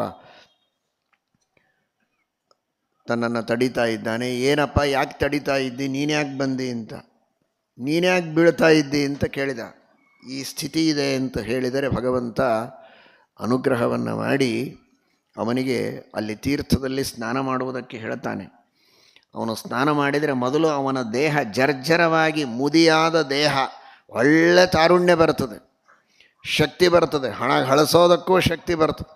ಸಮೃದ್ಧವಾದ ಸಂಪತ್ತನ್ನೂ ದೇವರು ಕೊಡ್ತಾನೆ, ಮುಂದೆ ಸಂಪತ್ತನ್ನು ಗಳಿಸೋದಕ್ಕೂ ಶಕ್ತಿಯನ್ನು ತಾರುಣ್ಯವನ್ನು ಕೊಡ್ತಾನೆ, ಆರೋಗ್ಯವನ್ನು ಕೊಡ್ತಾನೆ ಅನ್ನುವುದಕ್ಕೆ ಆ ತೀರ್ಥಕ್ಕೆ ಕುಮಾರಧಾರ ಅಂತ, ಒಬ್ಬ ವೃದ್ಧನನ್ನು ಕುಮಾರನನ್ನಾಗಿ ಮಾಡಿದ ಧಾರ, ಆದ್ದರಿಂದ ಅದು ಕುಮಾರಧಾರ ಅಂತ.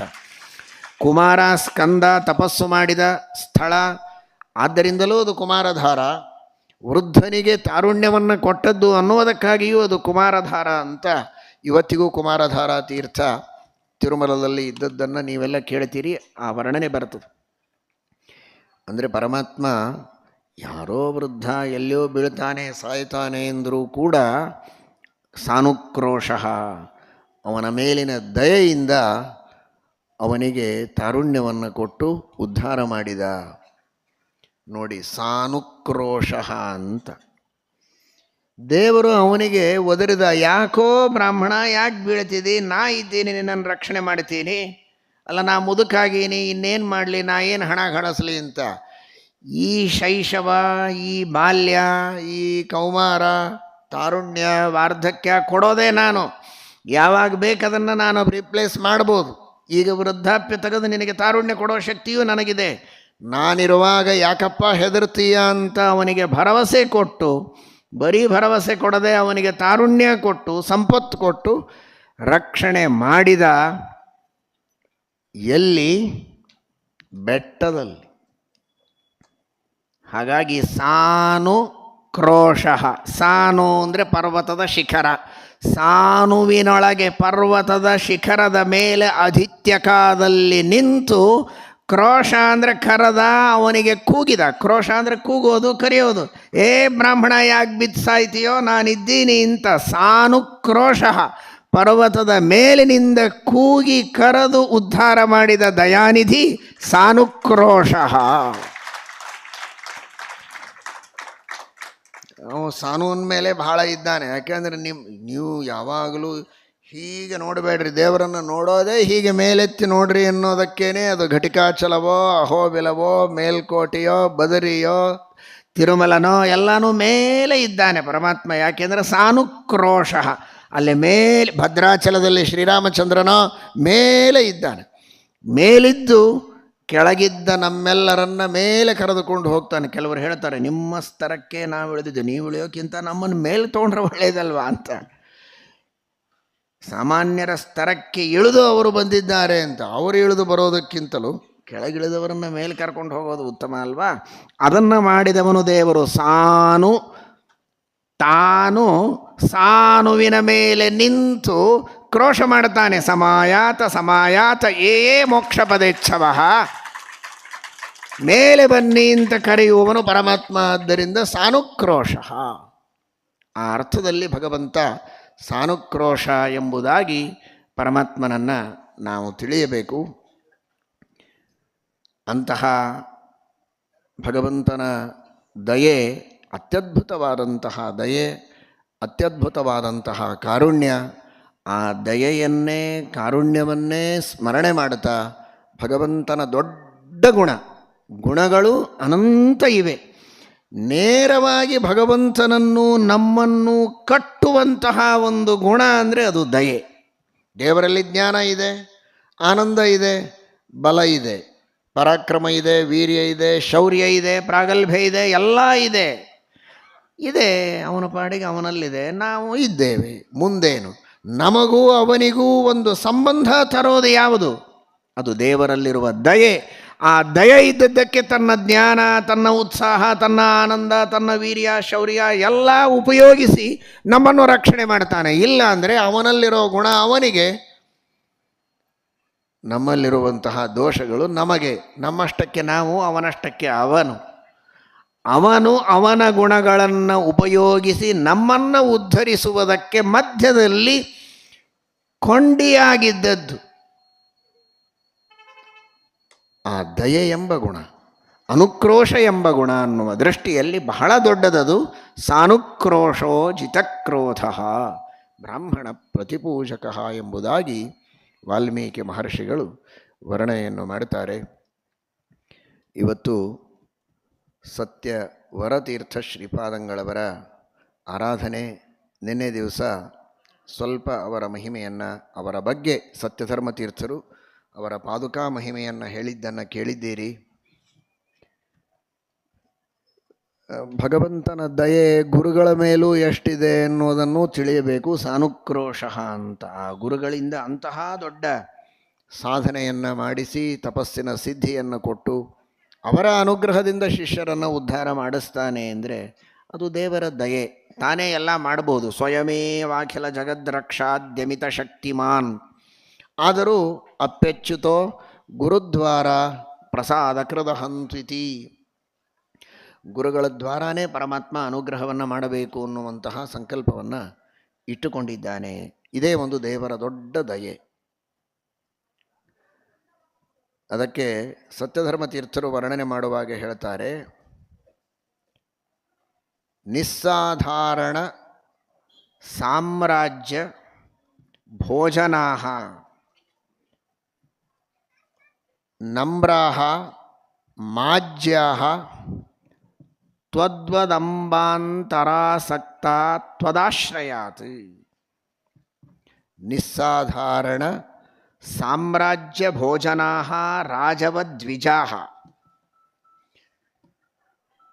ಸತ್ಯವರರ ಪಾದುಕೆ ಉತ್ತಮಾನಂ ಸ್ವರೂಪಂತು ಪಾದಶಬ್ದೇನ ಭಣ್ಯತೆ ಅಂತ ಇದ್ದಂತೆ ಪಾದುಕೆಯ ನೆಪದಲ್ಲಿ ಆ ಪಾದುಕೆಯನ್ನು ಏರಿದ ಗುರುಗಳನ್ನು ಸ್ತೋತ್ರ ಮಾಡ್ತಾರೆ. ಸತ್ಯವರ ತೀರ್ಥರ ಅನುಗ್ರಹ, ಅವರ ಪಾದುಕಾ ದರ್ಶನ, ಅವರ ಪಾದುಕಾ ಸ್ಮರಣ, ಇದರ ಫಲ ಏನು? ಅವರಿರುವಾಗ ಸತ್ಯವರ ತೀರ್ಥರು ಪ್ರತ್ಯಕ್ಷವಾಗಿ ಇದ್ದು ವೇದಾಂತ ಸಾಮ್ರಾಜ್ಯವನ್ನು ಆಳುವಾಗ ಎಂತಹ ಒಂದು ಸೌಖ್ಯ ಇತ್ತು ಸಮಾಜದಲ್ಲಿ, ಸಜ್ಜನರಲ್ಲಿ ಅಂತ ವರ್ಣನೆ ಮಾಡ್ತಾರೆ ಸತ್ಯಧರ್ಮ ತೀರ್ಥರು. ನೀವೆಲ್ಲ ಕೇಳ್ತೀರಲ್ಲ ಭೋಜರಾಜನ ಬಗ್ಗೆ, ಹಾಗೆ ಅದ್ಯಧಾರ ಸದಾಧಾರ ಸದಾಲಂಬ ಸರಸ್ವತಿ ಅಂತ. ಆ ತರಹ ನಿಸ್ಸಾಧಾರಣ ಸಾಮ್ರಾಜ್ಯ ಭೋಜನ ರಾಜವದ್ವಿಜಾ ನಮ್ರಾಹ ಮಾಜ್ಯಾ. ಜ್ಯ ಅಂದರೆ ಭೂಮಿ, ಜ್ಯ ಎಂಬ ಶಬ್ದಕ್ಕೆ ಜಮ ಅಂದರೂ ಭೂಮಿ, ಗೌಹು ಗ್ಮ ಜಮ ಕ್ಷ್ಮ, ಹಾಗೆ ಜ್ಯ ಅಂದರೂ ಭೂಮಿ. ಅಮರಕೋಶದಲ್ಲಿ ಹೇಳುವ ಪ್ರಕಾರ ಕ್ಷಿತಿ ಜ್ಯ ಅಂತ. ಮಾಜ್ಯಾಹ ಇರೋದಕ್ಕೆ ಒಂದು ಸಣ್ಣ ಭೂಮಿಯೂ ಇಲ್ಲದೇ ಇದ್ದವರು, 10x10 ಇಲ್ಲ, 30x40 ಇಲ್ಲವೇ ಇಲ್ಲ. ಇನ್ನು ಇಡೀ ಸಾಮ್ರಾಜ್ಯ ಅಂತೂ ಸಂಬಂಧನೇ ಇಲ್ಲ, ಕನಸಿನೊಳಗೂ ಕಾಣೋ ಹಾಗಿಲ್ಲ.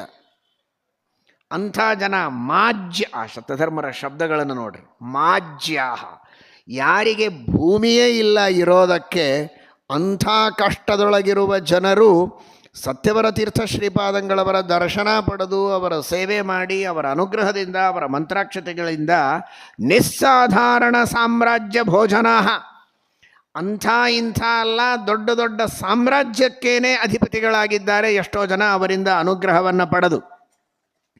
ನಿಸ್ಸಾಧಾರಣ ಸಾಮ್ರಾಜ್ಯ ಭೋಜನಾ ರಾಜವದ್ವಿಜಾ. ಪೂರ್ಣಯ್ಯನವರೇ ಮೊದಲಾದವರು ಅವರ ಅನುಗ್ರಹದಿಂದ ವಿಶೇಷವಾದ ಸಾಮ್ರಾಜ್ಯದ ಅನುಭವವನ್ನು ಪಡೆದಿದ್ದಾರೆ. ಮಂತ್ರಿಗಳಾಗಿ ವಿಶಿಷ್ಟವಾದ ಗೌರವವನ್ನು, ಸಮೃದ್ಧಿಯನ್ನು ತಮ್ಮ ಜೀವನದಲ್ಲಿ ಅನುಭವಿಸಿದ್ದಾರೆ ಸತ್ಯವರರ ಅನುಗ್ರಹದಿಂದ. ನಿಸ್ಸಾಧಾರಣ ಸಾಮ್ರಾಜ್ಯ ಭೋಜನ. ಮತ್ತು ಭೂಮಿನೇ ಇಲ್ಲದೇ ಇದ್ದವರಿಗೆ ಸಾಮ್ರಾಜ್ಯದ ಸುಖ ಅನುಭವಿಸೋ ಪ್ರಸಂಗ ಬಂದರೆ ಅದೆಷ್ಟು ಅಹಂಕಾರ ಬಂದಿರ್ತದೆ ಅಂತ ಹೇಳಲಿಕ್ಕೆ ಸಾಧ್ಯ ಇಲ್ಲ.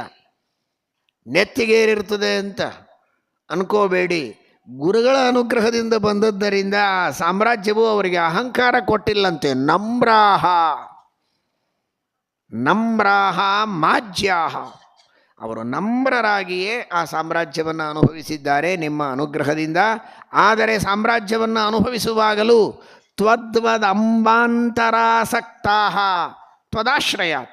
ನೀವು ಹೇಗೆ ವೇದಾಂತ ಸಾಮ್ರಾಜ್ಯವನ್ನು ಆಳ್ತಾ ಇದ್ದರು, ಬೇಕಾದಷ್ಟು ಶಿಷ್ಯ ಸಂಪತ್ತಿದ್ದರು, ಯಾವುದರ ಬಗ್ಗೆ ಆಸಕ್ತಿ ಇಲ್ಲ, ವಿರಕ್ತರಾಗಿ ನಿಮ್ಮ ಸೇವೆಯನ್ನು ನೀವು ಮಾಡ್ತಾ ಇದ್ದೀರಿ, ಭಗವಂತನ ಸೇವೆಯನ್ನು. ಹಾಗೆ ಅವರು ಅಸಕ್ತರಾಗಿ, ಏನೋ ಸಡಗರದಲ್ಲಿಪ್ಪುದೇ ಶ್ರೀಶನಾಜ್ಞೆ ಎನ್ನುವ ದೃಷ್ಟಿಯಲ್ಲಿ ದೇವರು ಕೊಟ್ಟಿದ್ದಾನೆ ಅಂತ ಭಾಗ್ಯವು ಅನುಭವಿಸ್ತಾರೆ ಹೊರತು ನಿಮ್ಮ ಶಿಷ್ಯರು ಆಸಕ್ತರಾಗಿ ಅಲ್ಲ, ಅಸಕ್ತರಾಗಿ ವಿರಕ್ತರಾಗಿ ಅನುಭವಿಸ್ತಾರೆ. ಇದು ನಿಮ್ಮ ಶಿಷ್ಯರ ವೈಭವ, ಅಂದರೆ ನಿಮ್ಮ ಮಹಿಮೆ ಎಷ್ಟು ದೊಡ್ಡದು ಅಂತ ಸತ್ಯಧರ್ಮ ತೀರ್ಥರು ಸತ್ಯವರ ತೀರ್ಥರ ವರ್ಣನೆಯನ್ನು ಮಾಡ್ತಾರೆ. ನಿಸ್ಸಾಧಾರಣ ಸಾಮ್ರಾಜ್ಯ ಭೋಜನಾ ರಾಜವದ್ವಿಜಾ ನಮ್ರಾಹ ಮಾಜ್ಯಾಹ ತ್ವದ್ವದಂಬ. ಪಾದುಕಾ ಸ್ತ್ರೀಲಿಂಗ ಆದ್ದರಿಂದ ತಾಯಿ ಅಂತ ಕರೀತಾರೆ. ತ್ವದ್ವದಂಬ ಅಂತರಸಕ್ತಾ ತ್ವದಾಶ್ರಯಾತ್.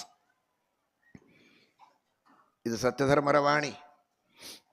ಇಷ್ಟಕ್ಕೆ ಮುಗಿಯೋದಿಲ್ಲ ಅಲ್ರಿ. ಯಾರಿಗೋ ಭೂಮಿ ಇಲ್ಲಂತೆ, ದೊಡ್ಡ ದೊಡ್ಡ ಭೂಮಿ ತಗೊಂಡ್ರು, ರಾಜ್ಯ ಅನುಭವಿಸಿದರು, ಎಲ್ಲ ಸರಿ ಹೋಯಿತು. ಬ್ರಾಹ್ಮಣ ಭೋಜನ ಪ್ರಿಯ, ನಮಗೆ ಬೇಕಾದದ್ದು ಊಟ. ಭೂಮಿ ಇಲ್ಲದೆ ಇದ್ದರೂ ಅಡ್ಡಿ ಇಲ್ಲ, ಬಾಡಿಗೆ ಎಲ್ಲಾದರೂ ಇರ್ತೀವಿ, ಊಟಕ್ಕೆ ಹಾಕ್ರಿ ಮೊದಲೇ ಅಂತ ಕೇಳೋರು ಭಾಳ ಮಂದಿ ಇರ್ತಾರೆ. ಹೊಟ್ಟಿಗೇನು? ಸತ್ಯಧರ್ಮರಂತಾರೆ ಅದಕ್ಕೂ ಏನು ಕಡಿಮೆ ಇರಲಿಲ್ಲ. ಸತ್ಯವರರ ಸೇವೆಯನ್ನು ಮಾಡಿದವರಿಗೆ ಏನು ಬೇಕು. ವಾಲ್ಮೀಕಿ ರಾಮಾಯಣದಲ್ಲೇ ಒಂದು ಕಡೆಗೆ ಬರ್ತದೆ, ಪ್ರಾರಂಭದಲ್ಲಿ ಬಾಲಕಾಂಡದಲ್ಲಿ ಯಾವಾಗ ಅಶ್ವಮೇಧ ಯಾಗವನ್ನು ಮಾಡಿದ ದಶರಥ ಮಹಾರಾಜ ಹೇಗೆ ಊಟದ ವ್ಯವಸ್ಥೆಯನ್ನು ಮಾಡಿದ್ದ, ಊಟದ ವ್ಯವಸ್ಥೆಯನ್ನು ಹೇಗೆ ಮಾಡಬೇಕು ಅಂತ ವಸಿಷ್ಠರ ಆದೇಶ ಮಾಡ್ತಾರೆ. ನಾವು ಒಂದು ಅಡುಗೆ ಮಾಡಿ ಯಾರಿಗೆ ಬೇಕು ಅವರು ತಿನ್ನಿರಿ, ಬೇಕಾದರೆ ಬೇಡ ಆದರೆ ಹೋಗ್ರಿ, ಹಿಂಗೆ ಅನಬೇಡ್ರಿ ಅಂತಾರೆ ವಸಿಷ್ಠರು. ಹಾಗೆ ಕೇಳಬೇಡ್ರಿ, ಮತ್ತು ನಾಳೆ ಹಂಗೆ ಅನಬೇಡ್ರಿ, ಯಾರಿಗೆ ಏನು ಬೇಕೋ ಅದನ್ನು ಕೊಡ್ರಿ ಅಂತ. ಇಚ್ಛಾ ಭೋಜನ, ಯೋಗ್ಯತಾ ಭೋಜನ. ಕೆಲವರಿಗೆ ಕೆಲವು ಸೇರ್ತದೆ, ಸೇರೋದಿಲ್ಲ, ತಡೀತದೆ, ತಡೆಯೋದಿಲ್ಲ, ವಯಸ್ಸಾಗಿರ್ತದೆ, ಮಕ್ಕಳು, ಕೂಸು, ಬಾಳಂತೆ, ಬಸರಂಗ್ಸು ಏನೇನೋ ಇರ್ತಾರೆ. ಯಾರಿಗೆ ಏನು ಬೇಕೋ ಅದನ್ನು ಹಾಕಿರಿ ಅಂತ ವಸಿಷ್ಠ ಋಷಿಗಳು ದಶರಥನಿಗೆ ಆಜ್ಞೆಯನ್ನು ಮಾಡ್ತಾರೆ. ಏನಪ್ಪ ಏನೇನೋ ಕೇಳ್ತಾರಲ್ಲ ಅಂತ ತಿರಸ್ಕಾರರು ಮಾಡಬೇಡಿ, ಸತ್ಕೃತ್ಯ ಅಂತಾರೆ. ಅತ್ಯಂತ ಸತ್ಕಾರಪೂರ್ವಕವಾಗಿ ಅನ್ನದಾನ ಮಾಡಿ ಅವರಿಗೇನು ಹಿತಾನೋ ಅದನ್ನು ಮಾಡಿ, ನಿಮಗೇನು ಬೇಕೋ ಅದನ್ನು ಅವರಿಗೆ ತಿನ್ನಲಿಕ್ಕೆ ಒತ್ತಾಯ ಮಾಡಬೇಡ್ರಿ. ಇದೆಲ್ಲ ರಾಮಾಯಣದಲ್ಲಿ ಬರುವ ಮಾತು, ಬಹಳ ದೊಡ್ಡದು. ಸತ್ಯವರ ತೀರ್ಥ ಶ್ರೀಪಾದಂಗಳವರ ಸೇವೆಯನ್ನು ಮಾಡುವ ಭಕ್ತರಿಗೂ ಏನೂ ಕೊರತಿರಲಿಲ್ಲ. ಇವರು ಅಖಂಡ ಸಂಚಾರ ಮಾಡುವವರು, ಅಖಂಡ ಭೂಮಂಡಲದಲ್ಲಿ ಅರ್ಥಾತ್ ಭಾರತ ದೇಶದಲ್ಲಿ ಕರ್ಮಭೂಮಿಯಲ್ಲಿ ಸಂಚಾರವನ್ನು ಮಾಡುವಂತಹ ಮಹಾನುಭಾವರು. ಒಂದೊಂದು ಕಡೆಗೆ ಒಂದೊಂದು ಥರ ಜನ, ಅವರೆಲ್ಲರಿಗೂ ಸಂತೋಷಪಡಿಸಬೇಕಲ್ಲ. ಅದಕ್ಕೆ ನಿಸ್ಸಾಧಾರಣ ಸಾಮ್ರಾಜ್ಯ ಭೋಜನಾಹ, ಸಾಮ್ರಾಜ್ಯದ ಪಾಲನೆಯನ್ನು ಮಾಡ್ತಾ ಇದ್ರು ಅಂತ ಒಂದರ್ಥ. ಆದರೆ ಈಗ ಹೇಳ್ತಾರೆ ಅಂಥ ಇಂಥ ಊಟ ಅಲ್ಲ, ನಿಸ್ಸಾಧಾರಣ ಸಾಮ್ರಾಜ್ಯ ಭೋಜನಾಹ. ಎಂಥ ಊಟ ಅಂದರೆ ಮಧ್ಯದೇಶದೊಳಗಿರುವ ಕೆಲವು ಜನರಿಗೆ ಅವರಿಗೆ ಹುಳಿನೂ ಬೇಕು, ತುಪ್ಪನೂ ಭಾಳ ಸೇರ್ತಿತ್ತು, ಮಾವಿನ ಹಣ್ಣಂತೂ ಭಾಳ ಸೇರ್ತಿರ್ತದೆ. ಹೀಗಾಗಿ ಸಾಮ್ರಾಜ್ಯ ಭೋಜನಾಹ, ಸಾಮ್ರಾಜ್ಯ ಭೋಜನಾಹ. ಆಮ್ರ ಅಂದರೆ ಮಾವಿನ ಹಣ್ಣು, ಎಷ್ಟು ಬೇಕಷ್ಟು ಮಾವಿನ ಹಣ್ಣಿನ ರಸ. ಇದೇ ಊರಿನಲ್ಲಿ ಸತ್ಯಧೀರ ತೀರ್ಥ ಪಾಠಶಾಲಾ ಅಂತ ನೀವು ನೋಡಿದ್ದೀರಿ, ಊರೊಳಗೆ ಮಹಾನುಭಾವರು ಸತ್ಯಧೀರ ತೀರ್ಥ ಶ್ರೀಪಾದಂಗಳವರು. ಅವರ ಕಾಲಕ್ಕೆ ಭಾಗ್ಯನಗರಕ್ಕೆ ಸಂಚಾರಕ್ಕೆ ಹೋಗಿದ್ದರು, ಹೈದರಾಬಾದ್. ಭಾಗ್ಯನಗರಕ್ಕೆ ಸಂಚಾರಕ್ಕೆ ಹೋದಾಗ ಅಲ್ಲಿರತಕ್ಕಂತಹ ಶಿಷ್ಯರಿಗೆ ಇಚ್ಛಾ ಭೋಜನ ಅಂತ ಪ್ರಾರಂಭ ಆಯಿತು. ಏನಪ್ಪ ನಿನಗೇನು ಬೇಕು, ನಿನಗೇನು ಬೇಕು ಅಂತ. ಮಾವಿನ ಹಣ್ಣು ಬೇಕು ಅಂತ ಕೇಳಿದ, ಮಾವಿನ ಹಣ್ಣಿನ ಕಾಲನೇ ಅಲ್ಲ ಅದು. ಅಂಥ ಹೊತ್ತಿಗೆ ಮಾವಿನ ಹಣ್ಣನ್ನು ಬೇರೆ ಏನಾದರೂ ಕೇಳಿದರೆ ಪಾಯಸ ಮಾಡೋದ್ರೆ ಹಾಕ್ಬೋದು, ಮೈಸೂರು ಪಾಕ್ ಹಾಕ್ಬೋದು, ಹೈದರಾಬಾದ ಪಾಕ್ ಹಾಕ್ಬೋದು. ಮಾವಿನ ಹಣ್ಣು ಅಂದರೆ ಅದು ಮಾವಿನ ಹಣ್ಣಿನ ಕಾಲದೊಳಗೆ ಮಾವಿನ ಹಣ್ಣು ಇರ್ತದೆ. ಯಾವಾಗಲೂ ಮಾವಿನ ಹಣ್ಣು ಎಲ್ಲಿಂದ ಬರಬೇಕು? ಇಲ್ಲ. ಮತ್ತು ಇಚ್ಛಾ ಭೋಜನ ಅಂತ ಹೇಳೀವಿ, ವಿದ್ಯಾರ್ಥಿಗಳಾದರೂ ಕೇಳ್ತಾ ಇದ್ದಾರೆ, ಇನ್ನೇನು ಮಾಡಬೇಕು? ಏನಾದರೂ ಆಗಲಿ ಹುಡ್ಕೊಂಡೇ ಬರಬೇಕು ಅಂತ ಹೋಗಿ ನವಾಬರ ಕಾಲದೊಳಗೆ ಜೇನುತುಪ್ಪದೊಳಗೆ ಮಾವಿನ ಹಣ್ಣು ಹಾಕಿ ಇಟ್ಟಿರ್ತಿದ್ದರಂತೆ, ಅದು ಕೆಡೋದಿಲ್ಲ ಅಂತ. ಯಾವ ಕಾಲದೊಳಗಾದರೂ ಅವರ ರಾಜ್ಯ ಅರಮನೆಯೊಳಗೆ ಮಾವಿನ ಹಣ್ಣು ಎಕ್ಸ್ಟ್ರಾ ಸ್ಪೇರ್ ಇರ್ತಿತ್ತು, ಅದನ್ನು ತರಿಸಿ ವಿದ್ಯಾರ್ಥಿಗಳಿಗೆ ಮಾಡಿಸಿ ಹಾಕಿಸಿದ್ದಾರೆ. ಸಾಮ್ರ ಮಾವಿನ, ನೀವು ಕೇಳಬೇಡ್ರಿ ಮತ್ತೆ, ಸಾಮ್ರ ಮಾವಿನ ಹಣ್ಣಿನಿಂದ ಸಹಿತವಾದ ಭೋಜನ ಬೇಕು ಅಂದರೆ ಅದು. ರಲಯೋ ರಭೇದ ಆಮ್ಲ, ಕೆಲವರಿಗೆ ಹುಳಿ ಭಾಳ ಸೇರ್ತದೆ, ಯಾಕೋ ಲಿಂಬೆಹಣ್ಣು ಅಷ್ಟು ಹುಳಿ ಇಲ್ಲ ಅಂತ ಮತ್ತೇನೋ ಹುಣಸೆಹಣ್ಣು ಹಿಡ್ತಾರೆ ಅದರ ಮೇಲೆ. ಈಗಲ್ಲ, ಇನ್ನೊಂದು 4 ದಿವಸ ಬಿಟ್ಟು. ಸಾಮ್ರಾಜ್ಯ ಭೋಜನ, ಆಮ್ಲ ರಸ ಬೇಕು ಅಂದರೆ ಆಮ್ಲ ರಸ, ಆಮ್ರ ರಸ. ಮಾವಿನ ಹಣ್ಣು ಬೇಕು ಅಂದರೆ ಮಾವಿನ ಹಣ್ಣು, ಆಜ್ಯ ತುಪ್ಪ ಬೇಕು ಅಂದರೆ ತುಪ್ಪ. ಸಾಮ್ರಾಜ್ಯ ಭೋಜನ, ಒಬ್ಬೊಬ್ಬರಿಗೆ ಒಂದೊಂದು ಸೇರ್ತದೆ. ಇದ್ರು ಒಬ್ಬರು ನಮ್ಮಲ್ಲಿ ಮಠದಲ್ಲಿ ಏನೇ ಹಿರಿಯರು, ಅವರಿಗೆ ತುಪ್ಪ ಬಹಳ ಸೇರ್ತಿತ್ತು ಅಂತ ಹಾಕೋವರಿಗೆ ಸುಮ್ಮನೆ ಇರ್ತಿದ್ರು. ಹಾಕಿದ ಮೇಲೆ ಇಲ್ಲಲ್ಲಪ್ಪ ಹಾಕೋದು, ಇಲ್ಲಿ ಹಾಕು ಅಂತಿದ್ರು. ಎಲೆ ತುಂಬ ತುಪ್ಪ ಹಾಕಿಸ್ಕೊಳ್ತಿದ್ರು. ಸತ್ಯವರರ ಕಾಲದಲ್ಲಿ ಕೊರತೆ ಇರಲಿಲ್ಲ. ಸಾಮ್ರಾಜ್ಯ ಭೋಜನ, ನಿಸ್ಸಾಧಾರಣ ಇದು ಮಧ್ಯದೇಶ. ಇನ್ನು ಹಾಗೆ ವರ್ಣನೆ ಇದೆ, ನನ್ನ ಶಬ್ದ ಯಾವುದೂ ಇಲ್ಲ, ಸತ್ಯಧರ್ಮರ ಶಬ್ದವನ್ನೇ ಕನ್ನಡದಲ್ಲಿ ಹೇಳ್ತಾ ಇದ್ದೆ. ಕೃಷ್ಣಾ ತೀರಕ್ಕೆ ಬಂದರೆ, ಕೃಷ್ಣಾ ತೀರದ ಜನ, ಆ ಕೃಷ್ಣಾ ತೀರದ ಜನರಿಗೆ ತುಪ್ಪ ಮಾತ್ರ ಬಹಳ ಸೇರ್ತದೆ. ಅವರಿಗೆ ಮಾವಿನ ಹಣ್ಣು ಹುಳಿ ಗಿಳಿ ಎಲ್ಲ ಬೇಡ, ತುಪ್ಪ ಇದ್ದರೆ ಸಾಕು ಅಂತ ಅವರ ಅನುಭವವನ್ನು ಸತ್ಯಧರ್ಮರು ಹೇಳ್ತಾರೆ. ಹೀಗಾಗಿ ಸಾಮ್ರಾಜ್ಯ ಭೋಜನ ಅಲ್ರಿ, ಮತ್ತು ಅವ್ರಿಗೆ ಹುಳಿ ಬೇಡ ಅಂದರೆ ಅವ್ರಿಗೆ ಯಾಕೆ ಹುಳಿ ಬಡಿಸ್ಬೇಕು ಅಂತ. ಅದಕ್ಕೆ ಮುಂದಿನ ಶಬ್ದ ನೋಡ್ರಿ ಸತ್ಯಧರ್ಮರು, ನಮ್ರಾಹ. ನಮ್ರಾಹ ಅನ್ನೋದಕ್ಕೆ ಒಂದರ್ಥ, ಸಾಮ್ರಾಜ್ಯ ಸಿಕ್ಕರೂ ನಮ್ರರಾಗಿ ವಿನಮ್ರರಾಗಿರ್ತಿದ್ರು ಅಂತ ಒಂದರ್ಥ ಹೇಳಿದ್ರು. ಈಗೇನರ್ಥ ಅಂದರೆ ಸಾಮ್ರಾಜ್ಯ ಭೋಜನ ಅನ್ನೋ ಕಡೆಗೆ ಮ್ರಾ ಅನ್ನೋದನ್ನು ತೆಗೆದು ಬಿಡ್ರಿ. ನ ಮ್ರಾಹ, ಸಾಮ್ರಾಜ್ಯ ಒಳಗಿನ ಮ್ರಾ ತೆಗೆದ್ರೆ ಏನು ಉಳಿಯುತ್ತೆ? ಸಾಜ್ಯ ಭೋಜನ. ಕೃಷ್ಣಾ ತೀರದ ಜನರಿಗೆ ಬರೀ ತುಪ್ಪ ಬಡಿಸ್ತಿದ್ರಂತ, ಒಂದಿಷ್ಟು ಅನ್ನ ಹಾಕೋದು. ಈ ಸತ್ಯೈನಾಪುರ ಈ ಕಡೆ ಮಂದಿಗೆ, ಯಲಗೂರ ಅಂಥ ಜನರಿಗೆ ಒಂದಿಷ್ಟು ಅನ್ನ ಹಾಕೋದು, ಒಂದು ಡಬರಿಗಟ್ಟಲೆ ತುಪ್ಪ ಸುರಿಯೋದು, ಅವರು ಅದನ್ನೇ ತಿಂತಿದ್ರು. ಅಷ್ಟೇ, ಚಿತ್ರಾಹುತಿಗೆ ಅಷ್ಟ ಅನ್ನ, ಉಳಿದೆಲ್ಲ ತುಪ್ಪನೇ. ಹೀಗಾಗಿ ನಮ್ರಾಹ, ಅವರಿಗೆ ಮ್ರಾ ತೆಗೆದು ಸಾಮ್ರಾಜ್ಯ ಭೋಜನ ಅಂದರೆ ಸಾಜ್ಯ ಭೋಜನ, ಬರೀ ತುಪ್ಪ ಹಾಕ್ತಿದ್ರಂತ. ಇನ್ನು ಪೂರ್ವ ದೇಶದ ಜನರಿಗೆ ಬಂದರೆ ಅವರಿಗೆ ಮಾಜ್ಯಾಹ, ಇವರಿಗೆ ನಮ್ರಾಹ ಸಾಮ್ರಾಜ್ಯ ಭೋಜನ, ಅವರಿಗೆ ಮಾಜ್ಯಾಹ, ಆ ಸಾಮ್ರಾಜ್ಯ ಒಳಗಿನ ಜ್ಯಾ ತೆಗೆದು ಬಿಡ್ರಿ ಅಂತ, ಬರೀ ಸಾಮ್ರ ಭೋಜನ. ಕೆಲವು ಜನರಿಗೆ ಬರೀ ಹುಳಿ ಸೇರ್ತದೆ, ಯಾವಾಗಲೂ ತೊಕ್ಕು, ಅದು ಇದು ಹುಣಸೆ ಹಣ್ಣು ಕುಟ್ಟೋದು, ಅದನ್ನೇ ತಿನ್ನೋದು, ಅದರೊಳಗೆ ಆನಂದ. ಅಂಥ ದೇಶದ ಕೆಲವು ಜನ ಇದ್ದಾರೆ, ವಿಶೇಷವಾಗಿ ತೆಲಂಗಾಣ ಆಂಧ್ರ ಪ್ರಾಂತದವರು. ಅವರೆಲ್ಲರೂ ಕೂಡ ಅದಕ್ಕೆ ಆಂಧ್ರಾಣಂ ಕಿಂ ಪ್ರಿಯಂ ಪ್ರೋಕ್ತಂ ಅಂತ, ಆಂಧ್ರರಿಗೆ ಬಹಳ ಪ್ರಿಯವಾದ ವಸ್ತು ಯಾವುದು ಅಂತ, ವಿಷ್ಣು ಕಸ್ಮೈ ಪ್ರಸೀದತಿ ಅಂತ, ದೇವರು ವಿಷ್ಣು ಯಾರ ಮೇಲೆ ಪ್ರಸನ್ನನಾಗ್ತಾನೆ? 2 ಪ್ರಶ್ನೆಗಳಿಗೆ ಒಂದೇ ಶಬ್ದದಿಂದ ಉತ್ತರ ಕೊಡಬೇಕು. ಕೊಡ್ತೀರಾ? ಚಿಂತಕಾಯ. ಚಿಂತಕಾಯ ಅಂದರೆ ದೇವರು ಯಾರ ಮೇಲೆ ಪ್ರಸನ್ನನಾಗ್ತಾನೆ? ಚಿಂತಕಾಯ, ತನ್ನ ಸ್ಮರಣೆ. ಈಗ ಹೇಳಿದ್ವಲ್ಲ, ಯಾದ್ ಕರ್ನೆ ವಾಲೋಂಕೆ ಉಪರ್ ಭಗವಾನ್ ಪ್ರಸನ್ನ ಹೋತೆ ಹೇ. ಚಿಂತಕಾಯ, ತನ್ನ ಸ್ಮರಣೆ ಮಾಡುವವರಿಗೆ ವಿಷ್ಣು ಪ್ರಸನ್ನ ಆಗ್ತಾನೆ. ಆಂಧ್ರರಿಗೆ ಬಹಳ ಪ್ರಿಯವಾದದ್ದು ಯಾವುದು ಅಂದರೆ ಚಿಂತಕಾಯ, ಅಂದರೆ ಅವರಿಗೆ ಹುಣಸೆ ಹಣ್ಣು ಬಹಳ ಪ್ರಿಯವಾದಂಥದ್ದು ಅನ್ನೋದಕ್ಕೋಸ್ಕರ ಒಂದೇ ಶಬ್ದದಿಂದ ಉತ್ತರ ಅಂತ. ಅಂಥವರಿಗೆ ಏನು ಮಾಡ್ತಿದ್ರು ಅಂದರೆ ಸಾಮ್ರಾಜ್ಯ ಭೋಜನ ಅನ್ನೋ ಕಡೆಗೆ ಮಾಜ್ಯ, ಜ್ಯಾ ತೆಗೆದು ಬಿಡ್ರಿ, ಬರೀ ಸಾಮ್ರ ಭೋಜನ. ಅವರಿಗೆ ಹಾಕಿದ್ದು ತ್ವಕ್ಕು, ಎಷ್ಟು ಬೇಕು ಅಷ್ಟು ತಿನ್ನಿರಿ ಅಂತ. ನಿಮಗಿದೆಲ್ಲ ಸೇರ್ತದೆ, ನಮ್ಮಲ್ಲಿ ಇದೆಲ್ಲ ಮಾಡೋ ಪದ್ಧತಿ ಇಲ್ಲ, ನಿಮಗೇನು ಬೇಕೋ ಅದನ್ನು ತಿನ್ನಿರಿ ಅಷ್ಟೇ, ನಮ್ಮಲ್ಲಿ ಯಾವುದರ ಪದ್ಧತಿ ಇರಲಿ. ಇದು ಅವರ ಔದಾರ್ಯ. ಶ್ರೀಮತ್ ಸತ್ಯಧ್ಯಾನ ತೀರ್ಥ ಶ್ರೀಪಾದಂಗಳವರ ಕಾಲದಲ್ಲಿ ವಾಲ್ಕೊಂಡ ನರಸಿಂಹಾಚಾರ್ಯರು ಅಂತ ನಮ್ಮ ವಿದ್ಯಾಗುರುಗಳು ಮಾಹುಲಿ ಆಚಾರ್ಯರ ಸಹಾಧ್ಯಾಯಿಗಳು, ವಾಲ್ಕೊಂಡ ನರಸಿಂಹಾಚಾರ್ಯರು ಅಂತ ಬಹಳ ಪ್ರಿಯರಾದಂತಹ ಶಿಷ್ಯರು. ಅವತ್ತಿನ ದಿವಸ ಒಳ್ಳೆ ತೊಕ್ಕು, ಬೇಕಾದಷ್ಟು ಒಗ್ಗರಣೆ ಎಲ್ಲ ಮಾಡಿಸಿ ಅವರಿಗೇನು ಸೇರ್ತದೋ ಆ ಅಡಿಗೆನೇ ಅವತ್ತಾಗಿತ್ತು. ಆದರೆ ತಿನ್ನೋ ಹಾಗಿರಲಿಲ್ಲ, ಅವರಿಗೆ 4 ಡಿಗ್ರಿ ಜ್ವರ. ಸತ್ಯಧ್ಯಾನರಿಗೆ ಗೊತ್ತಾಯಿತು, ಚಿಂತಕಾಯ ಇವರಿಗಿದು ಬಹಳ ಸೇರ್ತದೆ, ಆದರೆ ಅವರಿಗೆ ಆರೋಗ್ಯ ಸರಿ ಇಲ್ಲ ಅಂತ. ನಮ್ಮ ಮಾಹುಲಿ ಆಚಾರ್ಯರಿಗೆ ಸ್ವಲ್ಪ ಹೋಮಿಯೋಪತಿ ಔಷಧಗಳು ಎಲ್ಲ ಗೊತ್ತಿತ್ತು. ಸುಧಾ ವಿದ್ಯಾರ್ಥಿಗಳು ಅಧ್ಯಯನ ಮಾಡ್ತಾಯಿದ್ರು. ನಮ್ಮ ಗುರುಗಳನ್ನು ಅವರು ಐನಾಪುರೆ ಅಂತ ಕರಿತಾ ಇದ್ರು, ಹೆಸರು ಕೊಟ್ಟು ಕರಿತಾ ಇರಲಿಲ್ಲ. ಐನಾಪುರೆ ಇಲ್ಲಿ ಬಾ ಅಂತ ಕರೆದ್ರು. ಅದೇನೋ ಬಿಳಿದು ಕೊಡ್ತೀಯಲ್ಲ, ಅದನ್ನು ತೊಗೊಂಡು ಬಾ ಅಂದರು. ಆ ಗುಳಿಗೆ ತೊಗೊಂಡ್ರು, ಕೈಯಲ್ಲಿ ಹಿಡ್ಕೊಂಡ್ರು. 1 ನಿಮಿಷ ರಾಮದೇವರ ಸ್ಮರಣೆ ಮಾಡಿ ಅವರಿಗೆ ಕೊಟ್ಟರು. ವಾಲ್ಕೊಂಡ ನರಸಿಂಹಾಚಾರ್ಯ ಕೊಟ್ಟು ಸ್ವಲ್ಪ ಹೊತ್ತು ಮಲ್ಕೊಂಡು, ಜ್ವರ ಕಡಿಮೆ ಆದ ಮೇಲೆ ಬರ್ರಿ ಅನ್ನಲಿಲ್ಲ, ಹಿಂಗೆ ಕೈಯಾಗ ಔಷಧ ಕೊಟ್ಟರು, ಕೈ ಹಿಡಿದು ಎಲೆ ಮೇಲೆ ಊಟಕ್ಕೆ ಕೂಡಿಸಿದರು. ದಿವಸಕ್ಕೆ ಎಷ್ಟು ಹಾಕಬೇಕೋ ಅದರ 4ರಷ್ಟು ಬಡಿಸಿದರೆ ಸುಖವಾಗಿ ಸುಗ್ರಾಸ ಭೋಜನ ಮಾಡಿ.